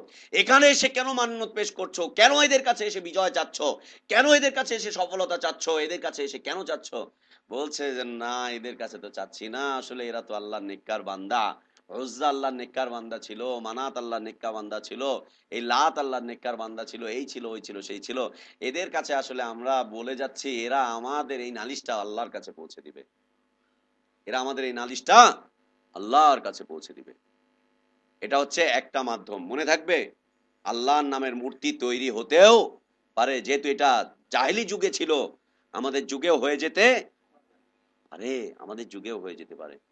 অনেক আগে, আমি আজকে থেকে মনে হয় অনেকদিন আগে, প্রায় 94, 95, 96 সালের ঘটনা শুনেছিলাম। শেরপুরে একটা আল্লাহর মূর্তি পাওয়া গেছে। শেরপুরে কোন এলাকাটা, আমার বাসায় একজন স্যার ছিল, ওনার এলাকা শেরপুরে। শেরপুরে এতটুকু মনে আছে, শেরপুরে। তো এটা তার বর্ণনা না, আপনাদের শেরপুর, শেরপুরে। ওই মাস্টার আমাদের এখানে থাকতো, এখন চাকরি হয়েছে, কোথাকার হয়ে গেছে, সে অনেক উপরের পোস্টে চলে গেছে, যাই হোক। তো তার মুখ থেকে বর্ণনা যে আল্লাহর মূর্তি পাওয়া গেছে কোথায়? পুকুরে। পুকুরে পাওয়া গেছে আল্লাহর মূর্তি। কি বিষয়? যে একটা পুকুর, এই পুকুরের মধ্যে একটা মাথা ভেসে উঠেছে, একটা মাথা, চুলমুল দেওয়া একটা মাথা ভেসে উঠেছে। মানুষ ওইখানে গিয়ে মান্যত পেশ করছে, পুকুরে গিয়ে এটা ফেলছে, ওটা ফেলছে, সেটা ফেলছে, ওইখানে দান বাক্স আছে, এটা দিচ্ছে সেটা দিচ্ছে। যার দান আল্লাহ কবুল করে, দান কবুল করার সাথে সাথে মাথাটা আল্লাহ তাআলা এইভাবে ঝুঁকিয়ে, মাথা আল্লাহ ঝুঁকিয়ে তার দানটাকে কবুল করার সম্মতি দিচ্ছেন। আল্লাহর মূর্তি, আল্লাহর মাথা পাওয়া গেছে ওখানে। কি বিষয়! দীর্ঘদিন চললো, প্রায় 5-6 মাস চললো এই কাহিনী। প্রচুর টাকা, টাকার খেলা। ঢাকা থেকে বাস ভরে ভরে মানুষ যায়, যার যে কামনা বাসনা আছে দিচ্ছে, এই করছে সেই করছে, ব্যাস মাথা নিচু করে এটা কবুল করে নিচ্ছে। এরপরে ওখানে তদন্ত শুরু হলো, সিআইডির তদন্ত। কি বিষয়টা, কি বিষয়টা কি জানতে জানতে দেখা গেল পুকুরের একটুখানি দূরে যে বাড়ি রয়েছে, ওই বাড়ির ভিতরে, ওই বাড়ির ভিতরে একটা গাছ আছে, ওই গাছের উপরে একজন মানুষ বসে থাকে।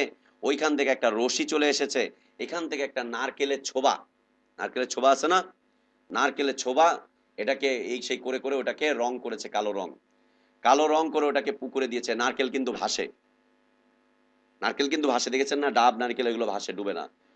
ওটার সাথে রশি দিয়ে সংযোগ করেছে। এই মাথা এখানে রয়েছে, এখান থেকে নিচে দিয়ে রশি রয়েছে, ওই ছোবাগুলো রয়েছে, বিশাল একটা মাথা, নারকেলের ছোবা দিয়ে বড় একটা মাথা তৈরি করেছে, আকৃতি দিয়েছে, এই এই দিয়েছে, দিয়ে একটা মূর্তির মতো করেছে। ব্যাস ওইখানে মানুষ এটা সেটা দিচ্ছে, ওইখান থেকে রশি ও ধরে টানে, যখনই টান দেয় ওটা ডুব দেয়, নিচে চলে আসে।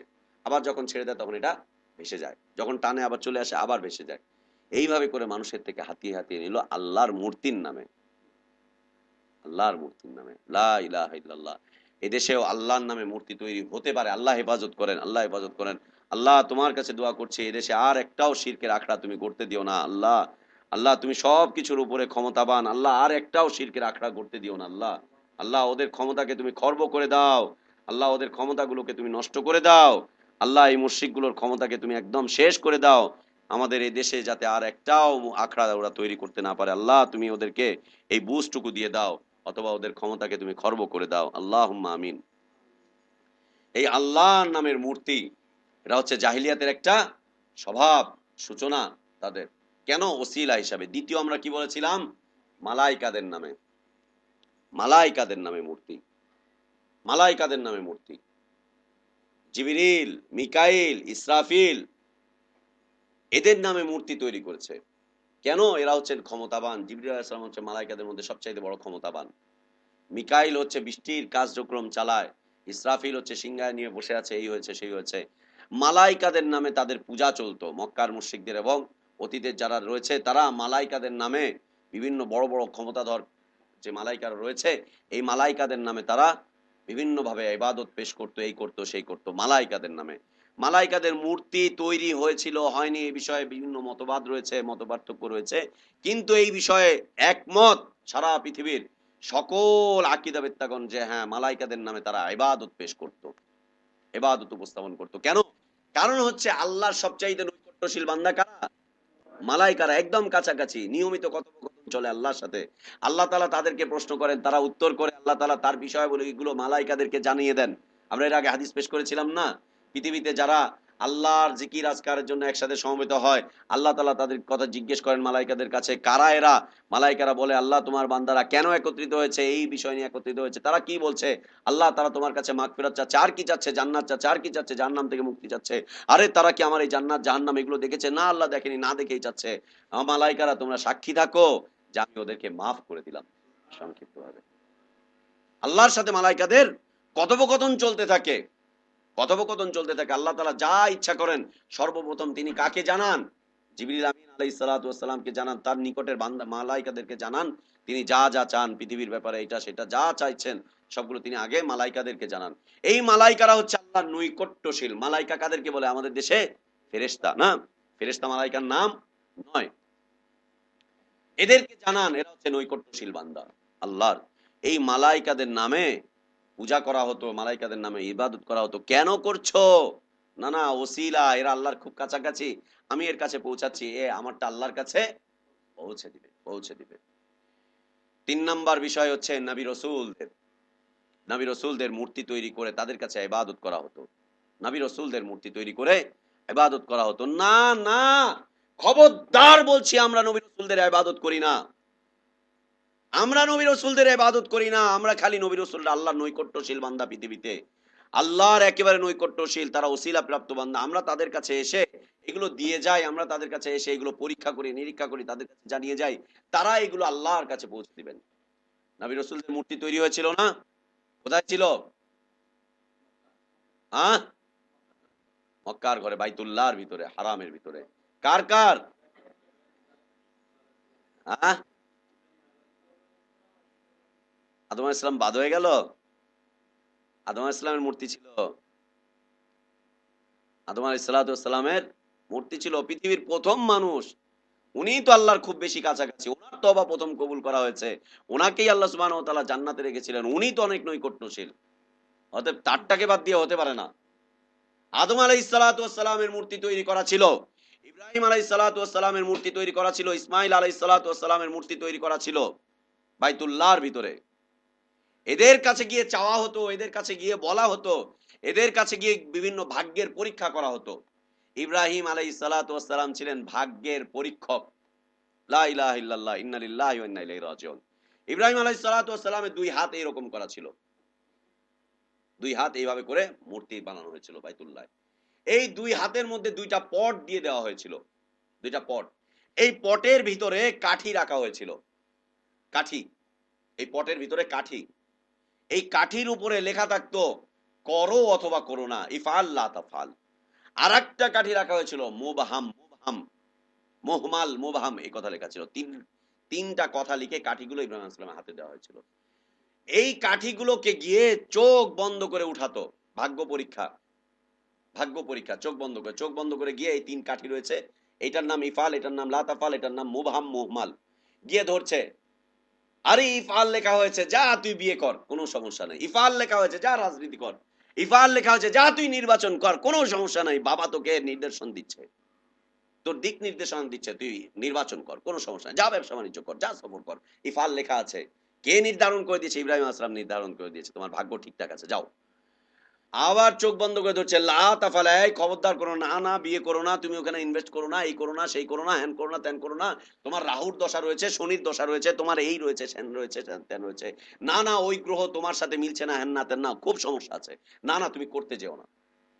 ইব্রাহিম আলাইহিস সালাম তার ভাগ্যকে নির্ধারণ করে বলছে, না তোমার জন্য সামনে শনি রয়েছে, ঝাড়ু ডিঙ্গিয়ে গিয়েছো, খবরদার, তোমার কপালে খারাপই রয়েছে। ঝাড়ুর কাঠি আপনার ভাগ্য নির্ধারণ করছে। মক্কার মুশরিকরা এই কাঠি দিয়ে ভাগ্য নির্ধারণ করেছিল। দেখেছেন কত সুন্দর মিল। 3 নাম্বার মুহমাল, মুবহাম, তৃতীয় কাঠি ধরেছে, না আয় হায়, এখানে সন্দেহযুক্ত পদ। এই সন্দেহযুক্ত পদ, তাহলে এখন কি করা যায়? এখন তাহলে এখানে ভোগ দিতে হবে, ভোগ দিয়ে তারপরে যেতে হবে। সন্দেহ রয়েছে, বিপদ আপদ রয়েছে সামনে, তাহলে বিপদটাকে কিভাবে কাটাতে হবে? আপনার বিপদ কাটবে হচ্ছে মাজারে এইটা দেওয়ার মাধ্যমে, অমুক জায়গায় এইটা সেটা দেওয়ার মাধ্যমে। ঠিক আছে, মুহমাল হয়েছে, মুবহাম হয়েছে, আয় হায়, এখন তো কি করতে হবে? এখন একটা ভোগ দিতে হবে। দে ভোগ। কি করবে? যার যেটা সামর্থ্য আছে সে সেটাই ভোগ দেয়। কেউ কোরবানি করছে উট, কেউ ছাগল, কেউ এখানে সেজদা, কেউ এখানে এটা সেটা দিয়ে ভোগ দিয়ে চলে যাচ্ছে। ইব্রাহিম আলাইহিস সালাম ভাগ্য বিধাতা তাদের ছিল। অথচ আল্লাহ সুবহানাহু ওয়া তাআলা ইব্রাহিম আলাইহিস সালামের আদর্শকে আমাদের জন্য আদর্শ করেছেন। যে তোমাদের জন্য আদর্শের পিতা হিসাবে মোহাম্মদ সাল্লাল্লাহু আলাইহি ওয়াসাল্লামকে, ইব্রাহিম আলাইহিস সালামকে আমি নির্ধারণ করলাম। ইব্রাহিম আলাইহিস সালাতু ওয়াস সালামের নামে তারা একটা ধর্মকে তৈরি করে নিয়েছিল। কি? সেটা ছিল দ্বীনে হানিফ। বলতো ইব্রাহিমের আদর্শ, আর করতো মূর্তি পূজা, ইব্রাহিমের পূজা করতো। ইব্রাহিম আলাইহিস সালাম পৃথিবীতে এমন একজন মানুষ, তিনি বলছিলেন ফাইন্নাহুম আদুউল্লি ইল্লা রাব্বাল আলামিন, তোমরা যত কিছুর ইবাদত করছো এগুলো সব হচ্ছে আমার শত্রু। যা কিছুর ইবাদত করছো এগুলো সব কয়টা হচ্ছে আমার শত্রু। শুধুমাত্র রব্বুল আলামিন হচ্ছে আমার বন্ধু, আমি তারই ইবাদত করি, তিনিই হচ্ছেন আমার সবকিছু। তোমরা যার ইবাদত করছো সবগুলো আমার শত্রু। অথচ সেই জাতি ইব্রাহিম আলাইহিস সালামের মূর্তি তৈরি করে তাকে ভাগ্য বিধাতা বানিয়ে তার সামনে এখন নজর মান্যত এটা ওইটা সেটা সব পেশ করছে, সব পেশ করে যাচ্ছে। আল্লাহু আকবার। তৃতীয় ধারা হচ্ছে কাদের ধারা? নবী রাসূলদের মূর্তি তৈরি করার ধারা। কথা বলেন মাঝে মাঝে, নাহলে আমার হাহু না করে, কি জানো তবলিগের পরিভাষা, ভাই হাহু করি ভাই, একটু হাহু করি ভাই, একটু হু হা করি ভাই, নাহলে কে ঘুমাচ্ছে? আপনারা ঘুমাইতে যান না, তবলিগের বয়ান শুনলে মানুষে ঘুমায়, আপনারা ঘুমাইতে যান না, কারণ ওখানে হাহু করা লাগে খালি। হ্যাঁ, রহমত না, রহমত না, শয়তান ওইখানে আইসা বলে ঘুমা বাবা, এত ইমান আমল ধ্বংস করার কথাবার্তা শোনার দরকার নাই, ঘুমাইতে থাক, তোর ইমান আমল যা ধ্বংস করার আমি তো করছি, তুই এখন একটু ঘুমা। আপনারা ঘুমায়েন না, এই সংবাদগুলো আপনাদের কাছে কেউ পরিবেশন করবে না। এটিএন বাংলা, ইসলামিক নিউজ, কেউ আপনাদের এই সংবাদগুলো পরিবেশন করবে না। আমি তো এই যে টেবিলে সংবাদ পরিবেশন করছি, তাই না? সংবাদ পরিবেশনের মতো লাগছে না? এটা হচ্ছে জাহিলিয়াতের সংবাদ, জাহিলিয়াতের সংবাদ। তৃতীয় ধারা, 1 নম্বর ধারা কি নজরুল ভাই? নজরুল ভাই, আল্লাহ নামের মূর্তি। আল্লাহ নাম বলতে সরাসরি যে আল্লাহ নাম তা নয়, আল্লাহর সিফাতি নামগুলো, রহমান, লাত, মানাত, উজ্জা, হবল, আজিজ থেকে তারপরে ইলাহ থেকে লাত, এগুলো এগুলো সবগুলোকে তৈরি করা হয়েছিল আল্লাহ নামে। দ্বিতীয়ত হচ্ছে মালাইকা, তৃতীয় নাসির ভাই 4 নম্বর কি? হ্যাঁ, 3 নম্বরটাই শুনছেন। এই আলোচনা আগে হয়নি আপনাদের কাছে? শুধু অলি আল্লিয়াদেরটা হয়েছিল, প্রথম 3টা হয় নাই, তাই না? প্রথম 3টা আগে বলি নাই। এই 4 নম্বর ধারাটা হচ্ছে আউলিয়া আল্লাহ, সালেহীন, আউলিয়া আল্লাহ এবং সালেহীন, নেককার বান্দাদের, শাহ জালাল, শাহ পরান, শাহ মাকদুম, হ্যাঁ, কুত্তা শাহ, লোটা শাহ, বদনা শাহ, ইন্দুর শাহ, যত শাহ আছে সব, এদেরকে ওরা কি বলছে? এরা হচ্ছে আউলিয়া আল্লাহ, আল্লাহর ওলিয়ারা ছিল। এরা কি ছিল? এরা হচ্ছে সালেহীন ছিল, নেককার বান্দা ছিল, নেককার বান্দা। চরমনায়ের কত সুন্দর করে কাওয়ালি গাইছে। আপনারা ওইগুলোকে ওই কি বলে, গজল, গজল, গজল মানে হচ্ছে কাওয়ালি, কাওয়ালি হচ্ছে বরিশালের পূর্ব, আরো কত ওদের যেন কেমনি করে বলে, তাই না? বরিশালের পূর্ব কোণে চরমনায়ের ময়দানে ঘুমিয়ে আছেন আল্লাহর ওলি বেহেশতের বাগানে। আসলে বেহেশত কে সৃষ্টি করেছিল? শয়তান। শয়তান বেহেশত তৈরি করছে, আল্লাহ তৈরি করছে জান্নাত। ইসলামী কম করেন, আল্লাহ বেহেশত তৈরি করছে নাকি? শয়তান বেহেশত তৈরি করছে। শয়তান সাদ্দাত তৈরি করেছিল, সাদ্দাতের বেহেশত। আসলে সাদ্দাতের বেহেশত কি জানেন? সাদ্দাতের বেহেশত হচ্ছে চট্টগ্রামের ওই বাইজিদ বোস্তামির মাজার, এটা হচ্ছে সাদ্দাতের বেহেশত। বাইজিদ বোস্তামি যেমন কোনো মাজার বাংলাদেশে নাই, সাদ্দাতের বেহেশত পৃথিবীতে তৈরি হয় নাই। ফালতু কথা। আল্লাহ তাআলা আমাদেরকে জান্নাত দিবেন, আর হুজুররা আল্লাহর কাছে কি চায়? বেহেশত চায়। যে যেটা চায় আল্লাহ তাআলা তাকে সেইটাই দান করেন। আপনি একটু পরে মরিচ চাইবেন, নাসির ভাই মরিচ দিবে, শরবত চাইবেন তো শরবত দিবে, মাগরিবের পরে চা চাইলে আমরা চাই পাবো, যেটা চাইবেন আমরা সেটাই পাবো। আল্লাহর কাছে যে যেটা চায় আল্লাহ তাআলা তাকে সেটাই দেন। মুমিনরা চিরকালীন আদম আলাইহিস সালাতু ওয়াস সালাম থেকে নিয়ে এখন পর্যন্ত এবং কিয়ামত পর্যন্ত মুমিন মুসলিমরা আল্লাহর কাছে কি চাইবে? জান্নাত চাইবে। যে বেহেশত চাইবে ওই যে দাদার বাড়ি ওইখানেই চলে যাবে। চাও বেহেশত তো পাবেও বেহেশত, এই জন্যই তো বেহেশতি যে রয়েছে, এজন্যই তো বেহেশতি যে রয়েছে। ওই ওটা মানবেন, সোজা বেহেশতে প্রবেশ করবেন। বেহেশতি যে মানবেন, সোজা বেহেশতে প্রবেশ করবেন। বেহেশতের অলংকার পরে, বউরা অলংকার পরে কই আসে? স্বামীর বাড়ি আসে অলংকার পরে, অলংকার সোনা গয়না এটা ওইটা সেটা পুরা কই যায়?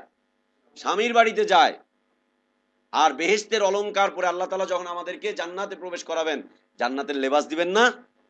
জান্নাতের লেবাস দিবেন তো আল্লাহ সুবহানাহু ওয়া তাআলা। ও আল্লাহ, বুড়া বুড়া মানুষগুলোর আল্লাহ তাআলা জওয়ান বানায় দিবেন, এই তো একটা লেবাস। জোয়ান বানায় দিবেন। একটা লেবাস, জান্নাতীদেরকে আল্লাহ সুবহানাহু ওয়া তাআলা লেবাস পরাবেন। হাদিসে রয়েছে যে আল্লাহ তাআলা জান্নাতীদেরকে লেবাস পরাবেন, ওয়ালবিসহু বিল জান্নাহ, আল্লাহ তুমি তাকে জান্নাতের পোশাক পরিয়ে দাও। মানুষ মারা গেলে রাসূল সাল্লাল্লাহু আলাইহি ওয়াসাল্লাম বলছেন এই দোয়া করো যে আল্লাহ তুমি জান্নাতের পোশাক পরিয়ে দাও, আল্লাহ জান্নাতের বিছানা বিছিয়ে দাও, আল্লাহ জান্নাতের দরজা কেটে দাও। ও আল্লাহ, জান্নাতের একটা পোশাক রয়েছে না, পোশাক। এখন এটাকে কিভাবে কি করা যায়, পরিয়ে দিল। জেওর মানে হচ্ছে পোশাক, অলংকার আদি। বেহেশতের জেওর, বেহেশতের পোশাক পরবেন, সোজা ওরা যেখানে গিয়েছে ওদিকেই যাবেন, দাদার বাড়ি চলে যাবেন। আল্লাহ যেন আমাদেরকে বেহেশতে না নেন। আমরা বেহেশতে যেতে চাই না, আমরা কই যেতে চাই? আবার জান্নাতে যেতে, ছোট জান্নাতে নয়, ছোট জান্নাতে নয়। ছোট জান্নাতে গিয়ে মজাই পাবো না, জান্নাতুল ফেরদাউস চাই আল্লাহর কাছে। দাড়ি কেটে কিন্তু জান্নাতে যাওয়া, ফেরদাউস পাওয়া খুব কঠিন। দাড়ি কেটে শেভ করে হুম আপনি শুধু নামাজের সময় মুহাম্মদি, দাড়ি রাখার সময় না না মওদুদি। মুহাম্মদি আর মওদুদি মিল আছে তো, চলবে না। রাসূল সাল্লাল্লাহু আলাইহি ওয়াসাল্লাম শাফাত করবেন না দাড়ি কাটা ব্যক্তিদেরকে। দুনিয়ার জীবনে যারা তার চেহারাটাকে মুহাম্মদি চেহারা করতে পারেনি, এটা হচ্ছে মুহাম্মদি চেহারার একটা নূর, একটা গুণ। এটা দুনিয়াতে করতে পারেননি, এতটুকুকেই আরে বাবা দাড়ি তো রেখেছেনই, কাটার দরকারটা কি? কাটলে বিশ্রী দেখা যাচ্ছে, আপনার বউও তো সন্তুষ্ট হচ্ছেন না কাটার কারণে। যারা দাড়ি কাটে ছাটে ওদের এগুলো খসখস খসখস করতে থাকে। এগুলো তো আলহামদুলিল্লাহ কত সুন্দর নরম, মহিলারা ধরেও কষ্ট আরাম পায়, ভালো লাগে, তাই না আব্দুল খালেক ভাই? আরাম লাগে তো, কত সুন্দর, মাশাআল্লাহ। না সত্যি লজ্জার কিছু নাই তো, সত্য কথাই। এই দাড়িগুলো ধরতে আরাম লাগে না? খসখসা দাড়ি আপনি একটু আশ্রয়তে গেলে দেখবেন হাতে কাটা কাটা কাটা কাটা লাগে। আমার ছোট্ট বাচ্চা সুমাইয়া দাড়ি ধরে বলে বাবা কি মজা, বাবা কি আলাম আলাম, এমনি করে ধরে, বাবা কি আরাম আরাম, মজা লাগে তার কাছে। আল্লাহু আকবার। এগুলো ফিতরাত নয়, দাড়ি কেটে জান্নাতে যাওয়া, জান্নাতুল ফেরদাউস পাওয়া খুব কঠিন। আল্লাহ তৌফিক দান করেন। কিসের এত সংশয়, কিসের এত কি? দাড়ি তো রেখেছেনই, কাটছেন কেন? কেন কাটছেন দাড়ি রেখে? আল্লাহ তো আপনাকে মহিলা বানাননি, কেন শেভ করছেন? শেভই যখন করে মহিলাদের এত মনোরঞ্জন করছেন, তো একটু শাড়ি টাড়ি পরে ঘুরেন না রাস্তায়, সমস্যাটা কি? শাড়ি পরে রাস্তায় ঘুরেন না, সমস্যাটা কি? মোহাম্মদী চেহারা নয়, মওদুদি চেহারা এগুলো। কেটে কেটে কেটে কেটে করছে। মওদুদি ফতোয়া দিল ভারতবর্ষে প্রথম যে কাটো, ছাটো, কেমন করে রাখো, ওফ, আবার কি সুন্দর করে। আল্লাহ তাআলা সুন্দর, সুন্দরকে ভালোবাসেন। অতএব এখন দাড়িটাকে কেটে ছেটে রাখাটাই হচ্ছে সৌন্দর্য। দুনিয়ার মানুষ কাটা ছাটাটাকে সুন্দর বলছে, আর মানুষ যেটাকে সুন্দর বলবে আল্লাহও সেটাকে সুন্দর বলবেন। ইন্না লিল্লাহি ওয়া ইন্না ইলাইহি রাজিউন। আল্লাহ তৌফিক দান করেন। আমিন বলেন না কেন? চুপ করে রয়েছে, আমিন বলতে পারেন না? আজকে থেকেই দাড়ি রেখে দিবেন, দাড়ি আর কাটবেন না। কেন কাটছেন দাড়ি? জীবনের একটা ক্ষেত্রে মোহাম্মদী আর সবগুলো ক্ষেত্রে অন্য, মওদুদি হন্দি তেন্দি হাবি যাবি, একই। এটা কি? একটা ক্ষেত্রে মোহাম্মদী হচ্ছেন, খালি হাত বাঁধছেন, এই করছেন সেই করছেন, আর বাদ বাকি ক্ষেত্রে মোহাম্মদের কোনো নিদর্শন নেই। মনে রেখেন, সে ব্যক্তি জান্নাতে যাবে, শাফাত পাবে, কাউসার পাবে, যার জীবনের সবকিছুতে মোহাম্মদ সাল্লাল্লাহু আলাইহি ওয়াসাল্লামের জীবনের চরিত্রের ছাপ রয়েছে, তারাই যেতে পারবে। চরিত্রের ছাপ রয়েছে, মোহাম্মদ সাল্লাল্লাহু আলাইহি ওয়াসাল্লামের সুন্নাহর ছাপ রয়েছে। জীবনে খালি একটাই মোহাম্মদ সাল্লাল্লাহু আলাইহি ওয়াসাল্লাম করেছেন, সালাতের সময় খালি এইভাবে বেঁধেছেন, বাস, শেষ। তো কি বলছিলাম? চতুর্থ ধারা, চতুর্থ ধারা এটা হচ্ছে আউলিয়া আল্লাহ সালেহিনদের ধারা। ভালো একজন মানুষ মারা গিয়েছে, ভালো একজন মানুষ মারা গিয়েছে, কেউ আর তাকে সংরক্ষণ করতে পারেনি। তার সন্তানরাও মারা গিয়েছে, আশপাশে কেউ ছিল না যে এই খবরদার মাজার তৈরি করবি না, এদের কাছে এসে ভোগ দিবি না, এই করবি না সেই করবি না, খবরদার কবরটাকে বাজা করবি না, পাকা করবি না, এখানে আগুন জ্বালাবি না, এখানে নেমপ্লেট লাগাবি না, খবরদার না করে দিলাম, এটা বলার মতো কেউ ছিল না। এবং যারা বলবে তাদের জ্ঞানও ছিল না, জ্ঞান লোপ পেয়েছে, জ্ঞান লোপ পেয়েছে। জ্ঞান লোপ পায় কি করে দেখেছেন? প্রত্যেকটা কবরস্থানের মধ্যে মসজিদ রয়েছে, মাদ্রাসা রয়েছে, ওই মৌলবীগুলোর জ্ঞান আছে না নেই? জ্ঞান লোপ পেয়েছে, ওদের লোপ পেয়েছে। মিরপুর 10 নম্বর কবরস্থানে যাবেন, ওইখানে গেলে দেখবেন মাদ্রাসা আছে, একটা বিশাল মসজিদ, 5 তলা 6 তলা হয়ে গেছে মসজিদ, সবগুলো কবরের উপরে। আমি গিয়ে বললাম ওখানে যে খতিব আমাদের জুনিয়র, ওকে বললাম যে নুরুজ্জামান এটা কি করেছো তুমি, এখানে ইমাম খতিব হিসেবে আছো, বাধা দাওনি? বলছে ভাই সমস্যা কি, নিচের তলা তো ফাঁকাই আছে, নিচের তলা আমরা হাঁটছি সেই, উপরে না মসজিদ। আরে বাবা তুমি কেন এটা করতে গেলে, এটা তো করা ঠিক না, এই না সেই না। বলছে ভাই আমি এটা বললে আমার চাকরি থাকবে না, এই না সেই না, কত কথা। ভাই আমি এখানে থেকে তাও তো এদেরকে কিছু কিছু কিছু কিছু কথা বলি, শিরকের বিরুদ্ধে, বেদাতের বিরুদ্ধে কথা বলি। ও নিজে প্রতিদিন ৫ বার শিরিক করছে আর বলছে শিরকের বিরুদ্ধে কথা বলি। জ্ঞান দিতে চেষ্টা করলাম, বলছে চলবে না। কিতাবাদি পৌঁছালাম, বলছে হ্যাঁ ভাই কিতাবাদি পড়ছি। আপনার কিতাবাদি যদি পড়ে আমি এখানে খুতবা দেই, তাহলে এই দেশে আমাকে চামড়া রাখবে না, আমার চামড়া থাকবে না। হুজুরের বক্তব্য, আমার চামড়া এই দেশে কেউ রাখবে না, চামড়া থাকবে না, চামড়া শেষ হয়ে যাবে। ওইখানে একটা মাদ্রাসা তৈরি করেছে, পোলাপান সবসময় আছে, কবরস্থানের ভিতরে ঝুঁকে ঝুঁকে কোরআন পড়ছে, এই করছে সেই করছে। ওইখানে দেওয়া আছে আপনার যখন প্রয়োজন বলবেন খতম রেডি, সাইনবোর্ড দেওয়া আছে। আপনার প্রয়োজন অনুযায়ী খতম রেডি থাকে এখানে, যখন প্রয়োজন বলবেন চাইবা মাত্র ইহার বাহককে দিতে বাধ্য থাকিবে, খালি একটা কিছু প্রদান করবেন, খতম আছে। আবার আবার ওইখানে লেখা আছে এখানে প্রতি বৃহস্পতিবার রাতে এবং প্রত্যেক মুবারক রজনীতে, এইতে সেইতে আবিজাবিতে এইখানে ইবাদত বন্দিগি করানো হয়, এখানে খতম পড়ানো হয়, এই হয় সেই হয়। ওকে জিজ্ঞেস করেছিলাম নুরুজ্জামান এইখানে শবে বরাতে কত খতমের তোমাদের অর্ডার আসে? তো ও জানালো ভাই গত বছর ১০০০ খানেক খতমের অর্ডার আমি পাইছি। ১০০০ খানেক খতম। এক এক খতমের দাম কেমন নুরুজ্জামান? বলছে এখানে তো মানুষ কত আশা আকাঙ্ক্ষা নিয়ে আসে, ১০০০ টাকার নিচে কেউ খতম টতম পড়ায় না, ১০০০-এর নিচে কেউ খতম পড়ায় না, ১০০০। আবার ওইখানে পোলাপান টোলাপান সব দেওয়া আছে।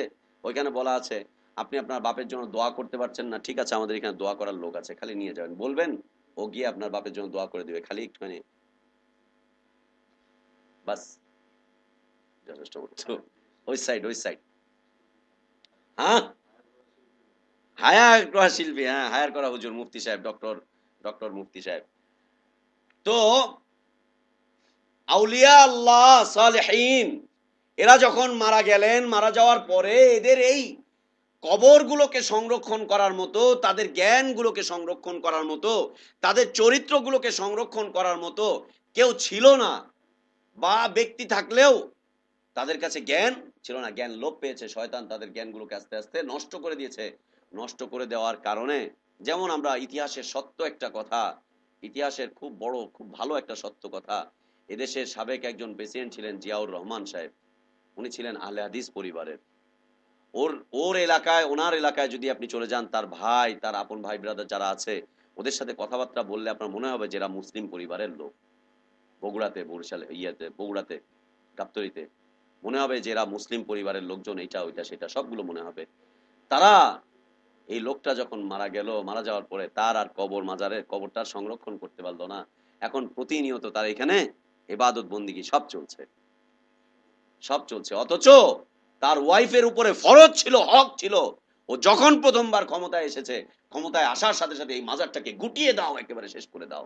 আমার স্বামীর ইবাদত হবে কেন? ইবাদত হবে আল্লাহ, কেন আমার স্বামীর ইবাদত হবে? কিন্তু তা হলো না, তা হলো না, তা হলো না। জ্ঞান চলে গেল, তার ভাই ব্রাদার গুলো ওইভাবেই রয়েছে, এই হয়েছে সেই হয়েছে। বলছে না যে এই মাজার পূজা ঠিক নয়। আমার ভাই আহলে হাদিস ছিল, পাঁচ ওয়াক্ত নামাজি ব্যক্তিত্ব ছিল, তার ব্যাপারে যা জানা যায় নামাজি ব্যক্তিত্ব ছিল, আল্লাহকে, আল্লাহর প্রতি তার কিছুটা বিশ্বাস ছিল, ভয় ছিল, এই ছিল সেই ছিল।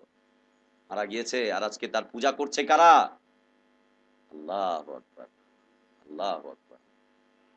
কিন্তু উচিত ছিল যখন তার পরিবার চলে এসেছে ক্ষমতায়, দ্বিতীয়বার যখন চলে আসলো, তার ছেলে হচ্ছে ক্ষমতাবান ব্যক্তিত্ব, রাষ্ট্রের বড় একজন ক্ষমতা, তারেক জিয়া, উচিত ছিল যে আমার বাপের মাজারটা কেন চলবে? আমি, আমার শরীরে তো আহলে হাদিসের রক্ত বহন করছি, আমি ভেঙে দাও, গুড়িয়ে দাও। মনে রাখতে হবে আহলে হাদিসের রক্ত আর মুসলিমের রক্ত ভিন্ন, একদম ভিন্ন। আহলে হাদিস আর মুসলিমের রক্ত একদম ভিন্ন।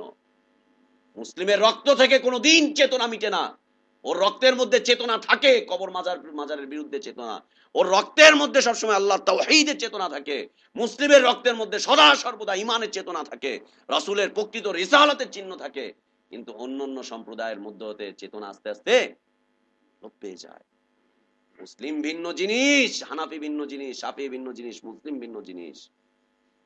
অন্য সবকিছু হওয়া যায়, একজন মানুষের জন্য মুসলিম হওয়া অনেক কঠিন, ইসলামের উপরে টিকে থাকা অনেক বড় কঠিন, অনেক বড় কঠিন।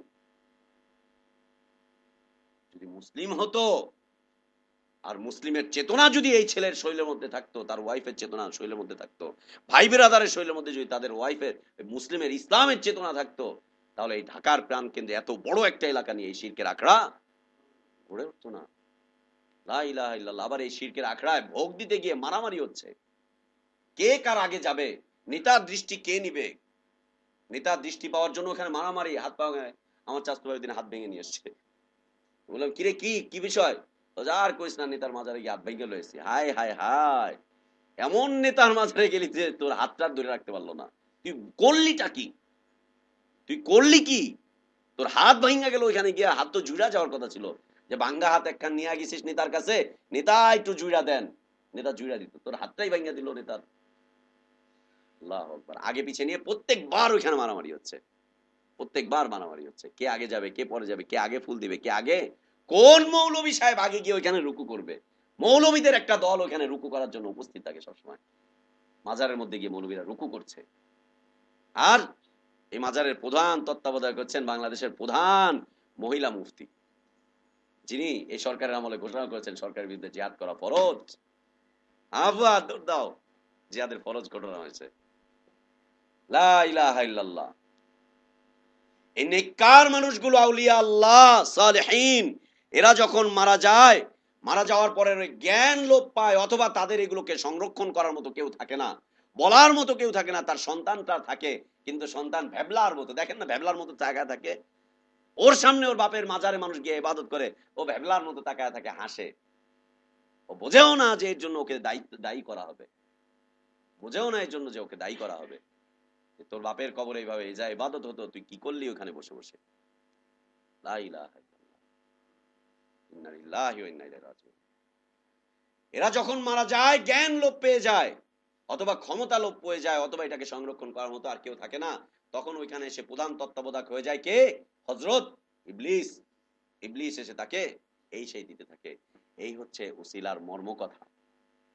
আউলিয়া আল্লাহ সালেহীন পর্যন্ত ছিল জাহেলি যুগের লোকদের ওসিলার মাধ্যম।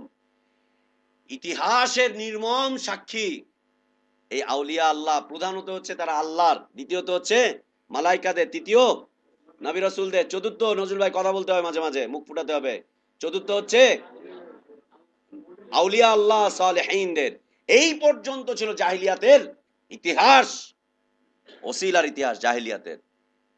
আর কালের নির্মম সাক্ষী হিসাবে আজ আমাদের মাঝে মক্কুসা, মাকড়সার মাজার, ল্যাংটার মাজার, পাগলার মাজার, হ্যাঁ, ঢোল তবলার মাজার, কুত্তার মাজার, বিলায়ের মাজার।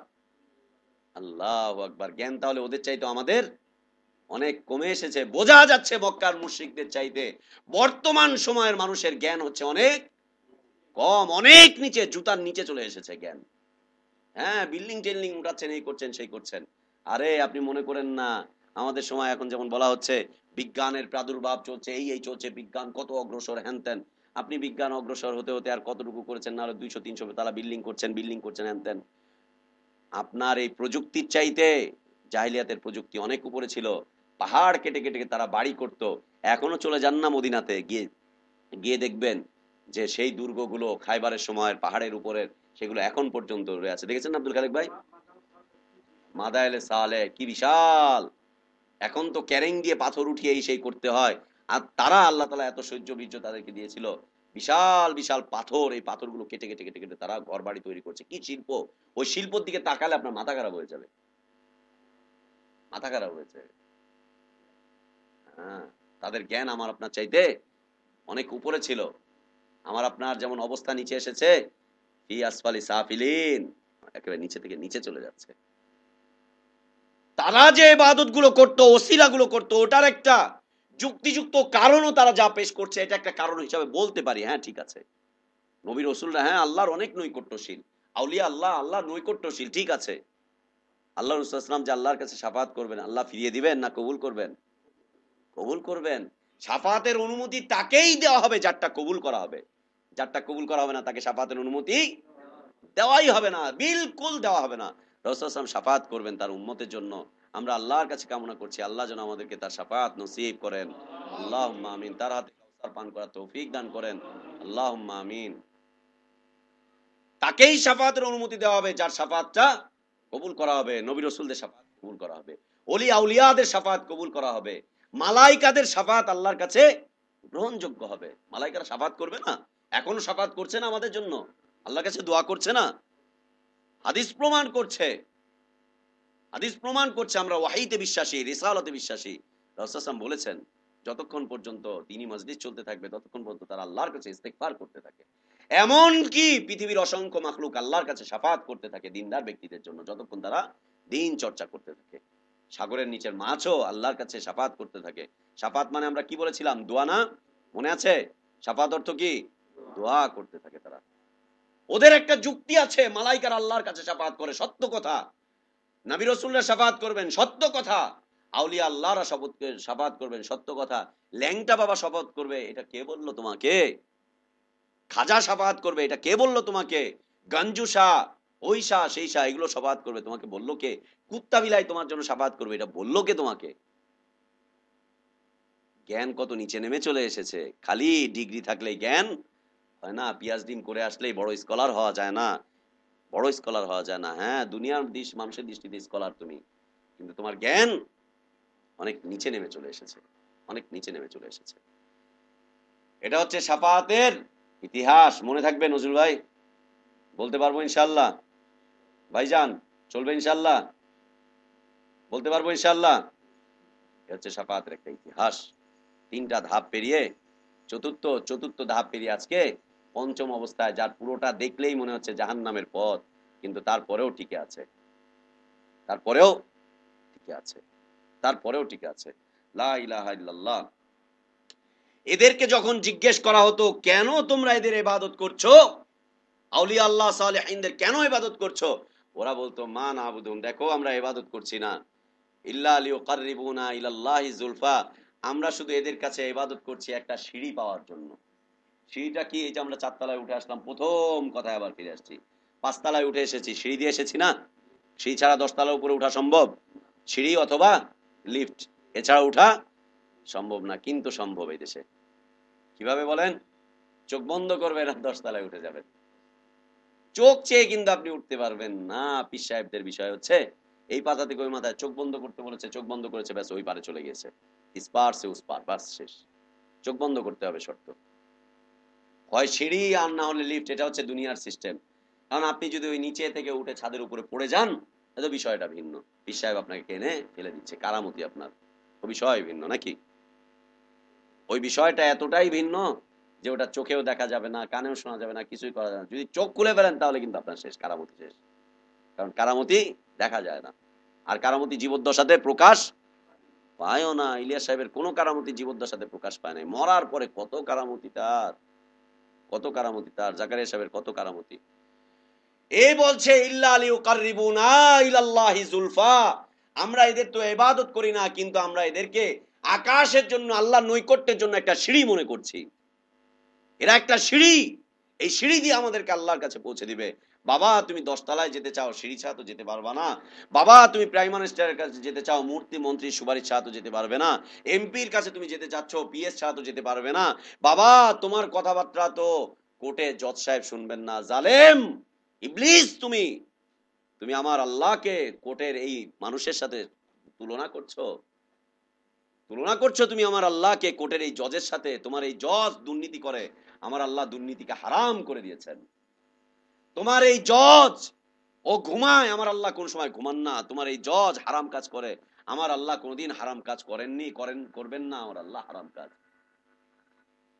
আল্লাহু আকবার। আপনাদেরকে বারবার বলতে হবে ভাই। হ্যাঁ আকাশ ভাই, তোমার এই জজ, তোমার এই ব্যারিস্টার, এরা সব দুর্নীতি করে। এরা সত্যকে মিথ্যায় পরিণত করে, একজন হত্যা মামলার আসামিকে বেকসুর খালাস করিয়ে দেয়, আর একজন নিরপরাধ মানুষকে 30 বছর 35 বছর জেল খাটায়। আমার আল্লাহ কি তাই?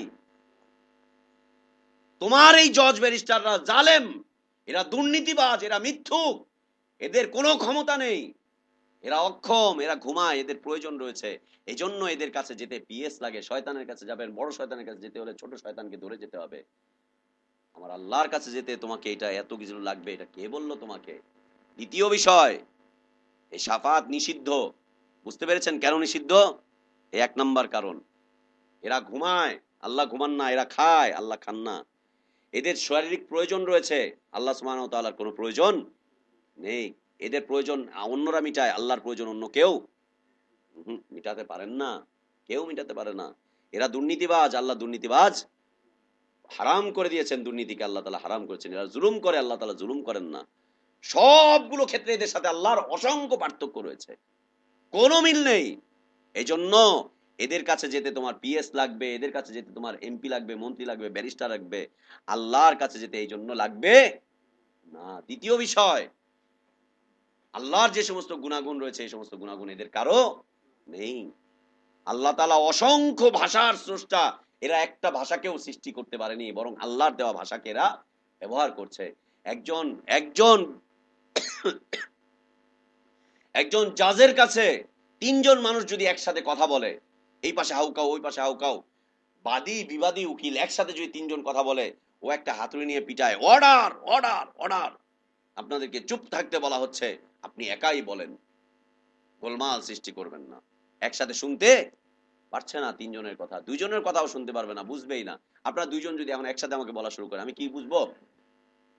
কি বুঝবো? কিছুই বোঝা যাবে না, কিছুই বোঝা যাবে না। ও বুঝতে পারে না, কিন্তু আমার আল্লাহ পৃথিবীতে অসংখ্য ভাষাকে সৃষ্টি করেছেন, প্রত্যেকটা মাখলুকের ভাষা আলাদা। দেখেন না চড়ুই কিভাবে আল্লাহকে ডাকছে, আল্লাহু আকবার। অন্যান্য প্রাণীগুলো আল্লাহকে কিভাবে ডাকছে, বিড়াল কিভাবে আল্লাহকে ডাকছে, একটা পিঁপড়া কিভাবে আল্লাহকে ডাকছে। যার ভাষা আওয়াজ আমরা শুনতে পাই তারাও ডাকছে আল্লাহকে, যার আওয়াজ আমরা শুনতে পাই না তারাও আল্লাহকে ডাকছে। আর শুধু মানুষের মধ্যে কত ভাষা, আল্লাহু আকবার। বরিশালের ভাষা, নোয়াখালীর ভাষা, চিটাগাংয়ের ভাষা, আর সিলেটের ভাষা, বাংলাদেশে এই কতগুলো ভাষা আমরাই বুঝি না। এক অঞ্চল থেকে আরেক অঞ্চলে চলে গেলে ভাষা বুঝি না, আরেকজনকে জিজ্ঞেস করি, ভাই কি বললো, কি বললো। আর পৃথিবীতে কত ভাষা রয়েছে, আল্লাহ তাআলা কোন ভাষাটাকে বোঝেন না বলেন তো? জি, আল্লাহু আকবার। আপনি কয়টার ভাষা, ডক্টর মোহাম্মদ শহীদুল্লাহ তার ব্যাপারে আমরা শুনি 18টা 20টা ভাষা, এই তো, এই তো। তাও তিনি এই ভাষার জনক নন, সৃষ্টিকর্তা নন, ভাষাকে তিনি সৃষ্টি করেননি। আল্লাহ সুবহানাহু ওয়া তাআলা পৃথিবীতে অসংখ্য ভাষা সৃষ্টি করেছেন, অগণিত ভাষা। প্রত্যেকটা মাখলুকের আলাদা ভাষা। আবার মানুষের মধ্যে ভাষার কত ভিন্নতা, এক এক অঞ্চল এক এক দেশের মানুষ এক এক ভাষায় কথা বলছে। প্রত্যেকটা মানুষ প্রত্যেকটা মাখলুক একই সময়ে তার প্রয়োজনগুলো এক আল্লাহর কাছে বলছে। আর আল্লাহ সুবহানাহু ওয়া তাআলা একক একজন সত্তা, প্রতিটা মুহূর্ত তার এই মাখলুকের আওয়াজগুলো শুনছেন, ভাষাগুলোকে শুনছেন, প্রত্যেকটাকে তার প্রয়োজন মিটাচ্ছেন, কোনো জুলুম অত্যাচার ছাড়া। এই সিফাত জজ ব্যারিস্টারের নেই, এই সিফাত প্রধানমন্ত্রী এমপি মন্ত্রী মিনিস্টারের এই সিফাত নেই। এই জন্যই ওদের কাছে যেতে ওসিলা লাগে, সিঁড়ি লাগে। আমার আল্লাহর কাছে যেতে এই জন্যই লাগে না, কারণ আমার আল্লাহ তিনি কোনো বাধা বিপত্তি ছাড়া, কোনো মাধ্যম ছাড়া তিনি সরাসরি শুনতে পান, সরাসরি শুনতে পান। এই জন্য এই জন্য এই ওসিলা হচ্ছে হারাম। তুমি পৃথিবীর মানুষের কাছে ওসিলা চালাও, অসুবিধা কি? আল্লাহর কাছে তুমি চালাতে যেও না। দেখেন না পৃথিবীতে সেই সমস্ত দুর্নীতিবাজ অফিসারদের কাছে গেলে মানুষের এত কাঠখড় সব পুড়াতে হয়, কিন্তু কোন অফিসে যদি আপনি শুনতে পান যে ওই অফিসে একজন ভালো লোক আছে, ঘুষ খায় না, এই না সেই না, সেই অফিসারের কাছে আপনি গেলে আপনার মনটা জুড়িয়ে যায়। ঢাকা ওয়াসার একজন অফিসার, মিরপুর ব্রাঞ্চের, ওই বাংলা কলেজে এখানে বসে। আমাদের বাসার একটা বড় বিল, আমার আব্বার অভ্যাস হচ্ছে বিল অনেক বাড়ায়। ওয়াসার বিল জমিয়েছে 1,25,000 টাকা, 1,25,000 টাকা, বুঝছেন, 12-13 বছরের বিল। এই বিলের মধ্যে সুদ এসেছে, এই হয়েছে সেই হয়েছে, কি করা যায়, কি করা যায় এই নিয়ে আব্বা আমার সাথে কথাবার্তা বলছে। ঠিক আছে আব্বা চলেন যাই দেখি। গিয়ে ফারুক খান লোকটার নাম, তবলি জামাত করে, আল্লাহ তাকে হেদায়েত দান করেন, দোয়া করি আল্লাহর কাছে, কিতাবাদি কিছু পৌঁছেছি তার কাছে। তো ওনার কাছে যাওয়ার আগে এক একজন এক এক কথাবার্তা বলছে, এই সেই বলছে। একজন লোক বললো যে উনি ছাড়া এটাকে কেউ মওকুফ করতে পারবে না, প্রধানের কাজ এটা মওকুফ করা। তো ঠিক আছে, এর আগে আমাদের বাসায় যে বিল দিতে আসে, মিটার যে চেক করতে আসে, ও বলছে ঠিক আছে যদি আপনি 70,000 টাকা দেন 50,000 টাকা মওকুফ হয়ে যাবে, 70,000 আপনাদেরটা পুরা হয়ে যাবে, আমার কাছে দেন, আমি এটা করবো, এই করবো। না এটা করবো না। সরাসরি চলে গেলাম রমাদানের কয়েকদিন আগে, সরাসরি ওনার কাছে গিয়েছি, গিয়ে দেখি যে দাড়িওয়ালা লোক এই সেই। যাওয়ার পর বলছে কি ব্যাপার বাবা, কি হয়েছে, কি এই সেই। তো বললাম যে সরাসরি ভাই বলে, ভাই আমার এই একটা ব্যাপার, এই বিষয়, আব্বাও গেছে সাথে, এই বিষয় আমার উপরে এই চলে এসছে, অনেকদিন যাবত বিল টিল দেওয়া হয়নি। বলছে চাচা কেন বিল দিলেন না, কেন জমালেন, এই সেই হ্যান ত্যান। আচ্ছা চাচা দেখি কি করা যায়। উনি বসে সরাসরি সুদ যা এসেছিল পুরো টোটালটাকে মওকুফ করলো। মওকুফ করে বলছে আসল বিলটা দেন, এরপরে আবার বলছে ঠিক আছে 3টা 4টা দফা করে দিচ্ছি, আপনি বিলগুলো পরিশোধ করে দেন। এই যে একজন লোক, তার কাছে গিয়ে সরকারি লেভেলে বর্তমানে এই ধরনের লোকজন খুঁজে পাওয়া খুব কঠিন। ওখান থেকে বের হয়ে এসে লোকটার জন্য দোয়া করলাম, প্রধান দোয়া আল্লাহ তাকে হেদায়েত দান করে। এবং তার সামনেই বললাম, বাংলায় বললে রাগ হয়ে যাবে, আল্লাহ আপনাকে হেদায়েত দান করে, বলবো যে হ্যাঁ আমি চিল্লা লাগাই হ্যান তেন আবার হেদায়েত। আরবিতে দোয়া করলাম, আল্লাহ ইয়াহদিক, আল্লাহ ইয়াহদিক, হাদাক আল্লাহ, হাদাক আল্লাহ, আল্লাহ আপনাকে হেদায়েত দান করে। এই সেই এই যে দুর্নীতিবাজ নয় একটা লোক, এর কাছে গেলে মানুষ শান্তি পাচ্ছে, এদের কাছে সরাসরি কখনো কখনো চলে যাওয়া যাচ্ছে, গিয়ে কথাবার্তা বলা যাচ্ছে, ন্যায় বিচার পাওয়া যাচ্ছে। কিন্তু যেগুলো দুর্নীতিগ্রস্ত তাদের কাছে যেতেই সমস্যা সৃষ্টি হচ্ছে। জালেমরা তোমরা আল্লাহকে কোথায় নিয়ে আসলে, পীর সাহেবরা তোমরা আল্লাহকে কোথায় নিয়ে আসলে। লা ইলাহা ইল্লাল্লাহ, এটা একটা অত্যাচার, অবিচার, এটা একটা অত্যাচার, এটা একটা অবিচার, এটা চলবে না। সম্মানিত উপস্থিতি, আমরা বুঝতে পেরেছি এই পর্যন্ত, বোঝাটা সম্ভব হয়েছে। আসি এখন যে ওসিলা কয় প্রকার। ওসিলা হচ্ছে দুই প্রকার, একটা বৈধ আর একটা অবৈধ। অবৈধটা বুঝলাম তো, না বাকি আছে? অবৈধটা বুঝেছি না বাকি আছে? জি, কে বুঝেন নাই? অবৈধটা বুঝেন নাই? বুঝেছেন কোন? জি, ওসিলা চারজন মানে এতক্ষণ পর্যন্ত আমরা আলোচনা করলাম টোটালি অবৈধ ওসিলার উপরে। কোন নবী রাসূল আপনার জন্য ওসিলা হতে পারবে? কোন মালাইকা হতে পারবে না, কোন পীর সাহেব হতে পারবে না, ওলি আল্লাহ সালেহিন, এই ল্যাংটা ম্যাংটা কেউ আপনার জন্য ওসিলা হতে পারবে না। আপনার ওসিলা হবে একমাত্র, হ্যাঁ, আপনার ওসিলা হচ্ছে বিশুদ্ধ আমল, বিশুদ্ধ ঈমান। বিশুদ্ধ ঈমান আর বিশুদ্ধ আমল। বিশুদ্ধ ঈমানের শর্ত কয়টা? ফরমান তিনটা। কি কি? নির্ভুল ঈমান,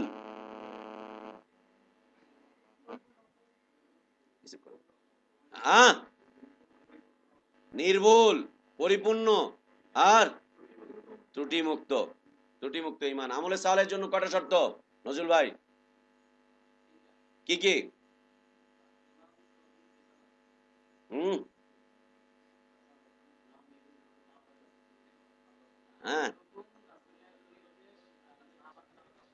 যদি তবলিগের ভাষায় বলতে চান তাহলে সরাসরি আল্লাহর হুকুম নবীর তরিকাতেই শান্তি ভাই। কিন্তু আল্লাহর হুকুম আর নবীর তরিকা যখন নিয়ে আসবেন, বলবে এইটা এই যুগে চলে না। ইলিয়াস সাহেব খুব সহজ করে আমাদেরকে আরেকটা হুকুম দিয়েছেন। সহজ হুকুম হচ্ছে এই পথে চলো। আল্লাহর, আল্লাহ প্রদত্ত, রাসূল প্রদর্শিত, সাহাবীদের দ্বারা বাস্তবায়িত, এটা হচ্ছে আমলে সালেহের জন্য ওসিলা।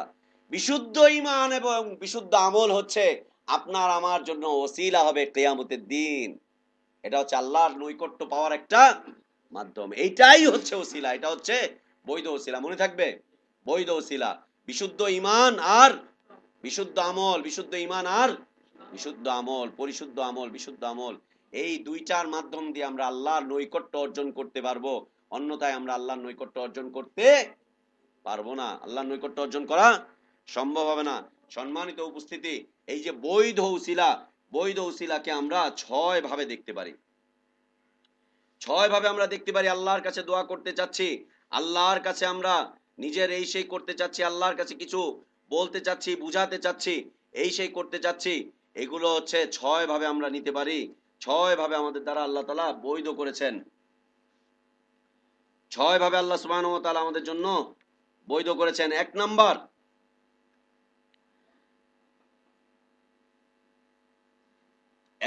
বিষয় যে আল্লাহর সুন্দর সুন্দর নাম এবং গুণাবলীর ওসিলায় আমরা আল্লাহর কাছে দোয়া করতে পারি। সুন্দর সুন্দর নাম এবং গুণের ওসিলায়, আল্লাহর গুণবাচক নাম এবং গুণবাচক কর্মকাণ্ডের ওসিলায় আমরা আল্লাহর কাছে দোয়া করতে পারি যে ইয়া রহমান, ইয়া রহিম, ইয়া গফফার, ইয়া সাত্তার, তুমি আমার অপরাধগুলোকে ক্ষমা করে দাও, আমার অপরাধগুলোকে গোপন করে রাখো। রহমান, তুমি আমার উপরে রহমত করো। ইয়া রাজ্জাক, তুমি আমাকে রিজিকে বরকত দান করো। এই আল্লাহর সুন্দর সুন্দর নাম এবং গুণাবলী নিয়ে আমরা সোজা আল্লাহর কাছে দোয়া করতে পারি। এর মাঝখানে চরমোনাই, শর্ষিনা, উজানি, মাইজভান্ডারি, সুরেশ্বরী কোনো বাবাকে এখানে ঢুকানো যাবে না।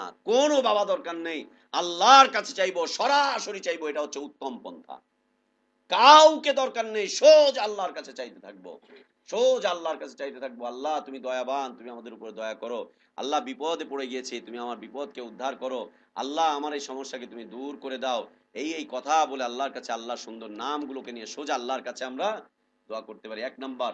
দুই নাম্বার বিষয়, ঈমানের ওসিলা, ঈমান এবং তাওহীদের রোকনের ওসিলা নিয়ে আমরা আল্লাহর কাছে দোয়া করতে পারি।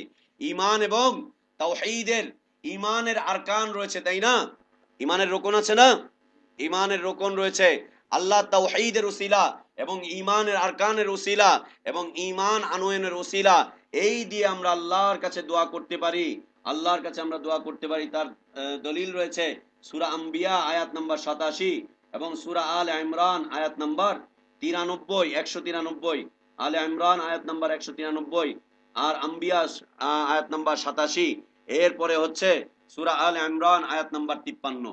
আসেন আল্লাহ সুবহানাহু ওয়া তাআলার একজন একেবারে নৈকট্যশীল বান্দা এবং নবী ইউনূস আলাইহিস সালাতু ওয়াস সালাম, তিনি একটা ক্ষেত্রে অপরাধ করে ফেলেছিলেন।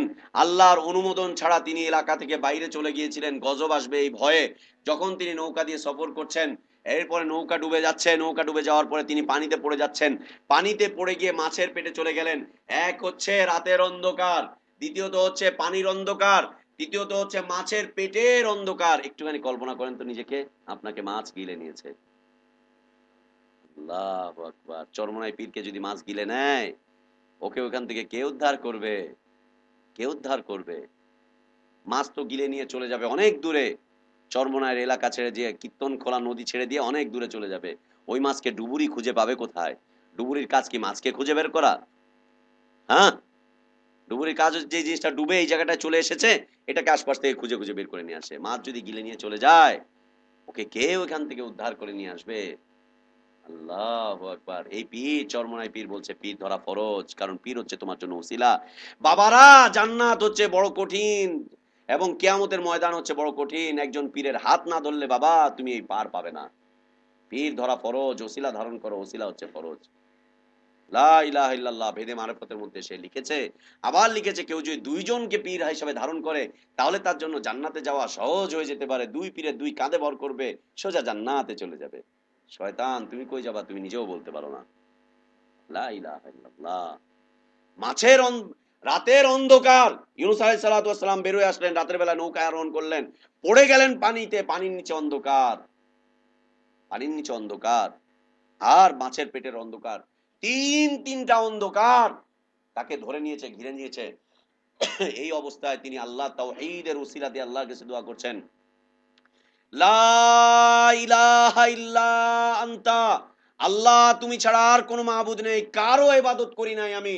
আমি এখন দোয়া করছি, কারো কাছে দোয়া করছি না। লা ইলাহা ইল্লা আনতা, কেউ ইবাদতের সত্যিকার হকদার নয়, তুমি এককভাবে ইবাদতের হকদার।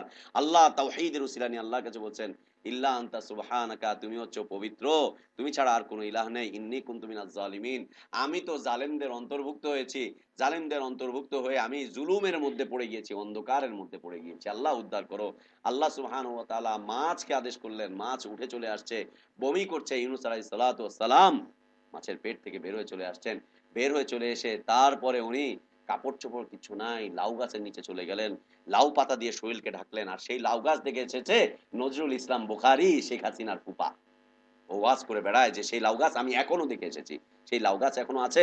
ওই লাউ গাছের উপরে পিএইচডি করেছে ও।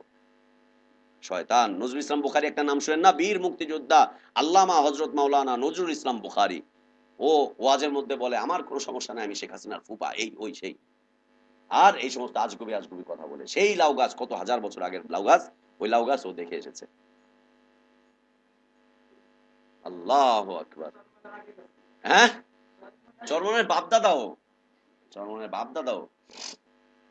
তো এই যে তাওহীদের উসিলা দিয়ে সে আল্লাহর কাছে দোয়া করছে, আর দোয়া করার সাথে সাথে আল্লাহ সুবহানাহু ওয়া তাআলা তাকে পাড়ে উঠিয়ে দিচ্ছেন।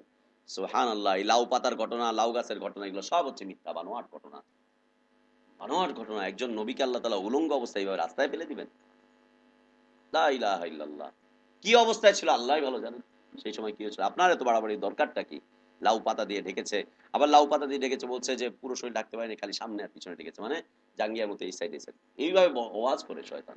Please please. দ্বিতীয়ত, রব্বানা ইন্নানা সামিআনা মুনাদিয়ান ইউনাদি লিল ঈমান আনা আমিনু বিরাব্বিকুম ফাআমান্না রব্বানা ফাগফির লানা যুনুবানা ওয়া কাফফির আন্না সাইয়্যাতিনা ওয়া তাওফানা মা'আল আবরার মুমিনরা আল্লাহর কাছে দোয়া করছে, হে আমাদের রব, আমরা একজন আহ্বানকারীর, একজন দায়ীর দাওয়াত শুনেছিলাম, যিনি আমাদেরকে ঈমানের পথে, বিশুদ্ধ ঈমানের পথে আহ্বান করছিলেন। তিনি আমাদেরকে বলছিলেন, আনামিনু বিরব্বিকুম, তোমরা তোমাদের রবের প্রতি ঈমান আনো। যারা রবের প্রতি ঈমান আনবে তারা গায়রুল্লাহর ইবাদত করতে পারবে না, গায়রুল্লাহর ইবাদত করতে পারবে না, গায়রুল্লাহর পথে তারা চলতে পারবে না, তারা রিসালাতবিহীন চলতে পারবে না, রিসালতের আদর্শ তারা চলতে পারবে না। আনামিনু বিরব্বিকুম ফাআমান্না, আমাদেরকে ঈমানের প্রতি আহ্বান করেছে, বলেছে তোমাদের রবের প্রতি ঈমান আনো। আল্লাহ আমরা ঈমান এনেছি, রব্বানা ফাগফির লানা যুনুবানা ওয়া কাফফির আন্না সাইয়্যাতিনা ওয়া তাওয়াফানা মা'আল আবরার। আল্লাহ তুমি আমাদেরকে ক্ষমা করে দাও, মাফগুলো অপরাধগুলোকে মার্জনা করে দাও, আমাদেরকে তুমি সৎকর্মশীল বান্দাদের অন্তর্ভুক্ত করে দাও। দ্বিতীয় দলিল, রব্বানা আমান্না বিমা আনজালতা ওয়াত্তাবা'না রাসূল ফাকতুবনা মা'আশ শাহিদিন, আমাদের রব আমরা ঈমান এনেছি তুমি যা অবতীর্ণ করেছো রাসূলের কাছে এবং রাসূলের ইত্তেবা করেছি, ফাকতুবনা মা'আশ শাহিদিন, আল্লাহ তুমি আমাদেরকে শুহাদাদের অন্তর্ভুক্ত করে দাও, সাক্ষীদের অন্তর্ভুক্ত করে দাও, শাহিদিনদের অন্তর্ভুক্ত তুমি আমাদেরকে করে দাও। আল্লাহুম্মা আমিন। আল্লাহ তুমি আমাদেরকে শুহাদাদের অন্তর্ভুক্ত করে দাও, আল্লাহ তুমি আমাদেরকে শুহাদাদের অন্তর্ভুক্ত করে দাও। আল্লাহ শাহাদাতের মৃত্যু নসিব করো, আল্লাহ শাহাদাতের মৃত্যু নসিব করো। আল্লাহ এই জীবনটুকু তুমি কবুল করে নাও। আল্লাহুম্মা আমিন। তৃতীয় ওসিলা, নিজের বিপদ আপদ, নিজের দুঃখ কষ্ট, আল্লাহ বাচ্চা কাচ্চা গুলোকে নিয়ে খুব সমস্যায় আছি, আল্লাহ তুমি একটু সমাধান করে দাও। আল্লাহ রিজিক নিয়ে আজকে তাড়িত হয়ে বেড়াচ্ছি, আল্লাহ রিজিকের সমাধান করে দাও। আল্লাহ হালালের উপরে চলতে চাচ্ছি, চতুর্দিক থেকে হারাম পরিবেষ্টন করে রেখেছে আমাকে, আল্লাহ তুমি আমাকে হালালের উপরে চলতে তৌফিক দান করো। নিজের দুঃখ কষ্ট, নিজের শরীরের অসুস্থতা, এইগুলো আল্লাহর কাছে সরাসরি বলে আল্লাহর কাছে দোয়া করা যেতে পারে, সরাসরি আল্লাহর কাছে বলে আল্লাহর কাছে দোয়া করা যেতে পারে। নিজের দুঃখ কষ্টগুলোর কথা আল্লাহর কাছে বলে আল্লাহর কাছে দোয়া করা যেতে পারে। যেমন আইয়ুব আলাইহিস সালাতু ওয়াস সালাম নিজের অক্ষমতা, অপারগতা এবং নিজের অসুস্থতার কথা বলে আল্লাহর কাছে দোয়া করছেন, রব্বি আন্নী মাসানিয়াদ দুর ওয়া আনতা আরহামুর রাহিমিন। আমার রব, সূরা মুমিনুনের আয়াত নাম্বারটা ভুলে গেছি, পরে বলবো ইনশাআল্লাহ। রব্বি আন্নী মাসানিয়াদ দুর ওয়া আনতা আরহামুর রাহিমিন, আমার রব আমাকে অকল্যাণ পেয়ে বসেছে, আমি অসুস্থ হয়ে পড়েছি, তুমি তো রহমান, তুমি রহিম, তুমি সবচাইতে বড় দয়াবান, তুমি আমার উপরে দয়া করো। চতুর্থ পন্থা, নিজের অপরাধ স্বীকার করে আল্লাহর কাছে দোয়া করতে হবে। আল্লাহ কবর পূজারী ছিলাম, মাজার পূজারী ছিলাম, আল্লাহ বিদআতি ছিলাম, বিভিন্ন পথ পদ্ধতিতে ছিলাম, আল্লাহ হারামের সাথে যুক্ত ছিলাম, আল্লাহ তওবা করেছি, ফিরে চলে এসেছি, আল্লাহ আমি অপরাধকে স্বীকার করছি, আল্লাহ তুমি আমার অপরাধগুলোকে মার্জনা করে দাও। আল্লাহ আমি দয়া করে, আমার উপরে তুমি দয়া করো, রহম করো, আমার অপরাধগুলোকে তুমি ক্ষমা করে দাও, এই করো সেই করো, এই বলে আল্লাহর কাছে দোয়া করা যেতে পারে। এই ডিস্টার্ব করছেন কেন আপনি আরেকজনের? হ্যাঁ আপনাকে বলছি আমি।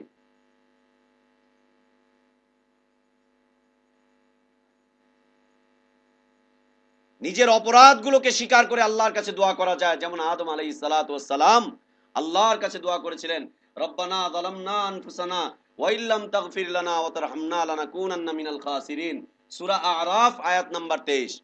আদম আলাইহিস সালাতু ওয়াস সালামের উপরে বড় অপবাদ এটা, অনেক বড় অপবাদ এটা যে আদম আলাইহিস সালাম মুহাম্মদ সাল্লাল্লাহু আলাইহি ওয়াসাল্লামের ওসিলা নিয়ে আল্লাহর কাছে দোয়া করেছিলেন। আচ্ছা বলেন, কত বড় মূর্খতার কথা! বাবা আগে আসে পৃথিবীতে না পিতা আগে আসে? সন্তান আগে আসে? বাবা আগে আসে আর সন্তান পরে আসে। আদম আলাইহিস সালাতু ওয়াস সালামের সন্তান হচ্ছে মুহাম্মদ সাল্লাল্লাহু আলাইহি সাল্লাম, যিনি অনেক পরে আসলেন, কয়েক হাজার বছর পরে আসলেন, আর তার উসিলা নিয়ে বাবা আগে দোয়া করছে। লা ইলাহা ইল্লাল্লাহ। সন্তান এখনো আসেনি, সন্তানের নাম নিয়ে দোয়া করছে, হলো এটা? আবার কোথায় দেখলেন এই নাম? আরশের উপরে দেখলেন, আদম আলাইহিস সালাম আরশের উপরে গিয়েছেন, এটা কে বললো আপনাকে? উনি জান্নাতে ছিলেন, আকাশের উপরে ছিলেন, উনি আরশে ছিলেন, এর কথা কে বললো? কোন বান্দার জন্য এটা সম্ভব নয় যে সে আরশে পৌঁছায়। আরশ হচ্ছে কার স্থান? আল্লাহর স্থান। একদম মিথ্যা কথা। ইব্রাহিম, আদম আলাইহিস সালাতু ওয়াস সালাম নিজের অপরাধ স্বীকার করে আল্লাহর কাছে দোয়া করছেন, রব্বানা যালামনা আনফুসানা, হে আল্লাহ আমি তো আমার উপরে জুলুম করেছি, আল্লাহ ওয়া ইল্লাম তাগফির লানা, তুমি যদি আমাকে ক্ষমা না করে দাও, ওয়া তারহামনা, আমার উপরে যদি দয়া না করো, লানাকুনান্না মিনাল খাসিরিন, আমি ক্ষতিগ্রস্তদের অন্তর্ভুক্ত হব। খালি ক্ষমা চাইলেই হবে না, আল্লাহর কাছে কি চাইতে হবে? দয়াও চাইতে হবে। কি চাইতে হবে? দয়া চাইতে হবে আল্লাহর কাছে। খালি ক্ষমা চাইলেই চলবে না, দয়াও চাইতে হবে আল্লাহর কাছে। পঞ্চম পন্থা, সৎ কর্মের উসিলায় আল্লাহর কাছে দোয়া করতে হবে। সৎ কর্মের উসিলা, নেক আমলের উসিলা। আল্লাহ সুবহানাহু ওয়া তাআলা বলেন, ইয়া আইয়ুহাল্লাযীনা আমানু ইস্তাঈনু বিস-সাবরি ওয়াস-সালাহ ইন্নাল্লাহা মা'আস-সাবিরিন। ইস্তাঈনু বিস-সাবরি ওয়াস-সালাহ, আল্লাহ সুবহানাহু ওয়া তাআলা সূরা বাকারা আয়াত নাম্বার 45 তিনি বলছেন, হে ইমানদাররা, তোমরা আল্লাহর কাছে সাহায্য কামনা করো ধৈর্য এবং সালাতের মাধ্যমে, উত্তম উত্তম আমলের মাধ্যমে তোমরা আল্লাহর কাছে দোয়া করো। এইভাবে আল্লাহর কাছে দোয়া করতে করা যেতে পারে।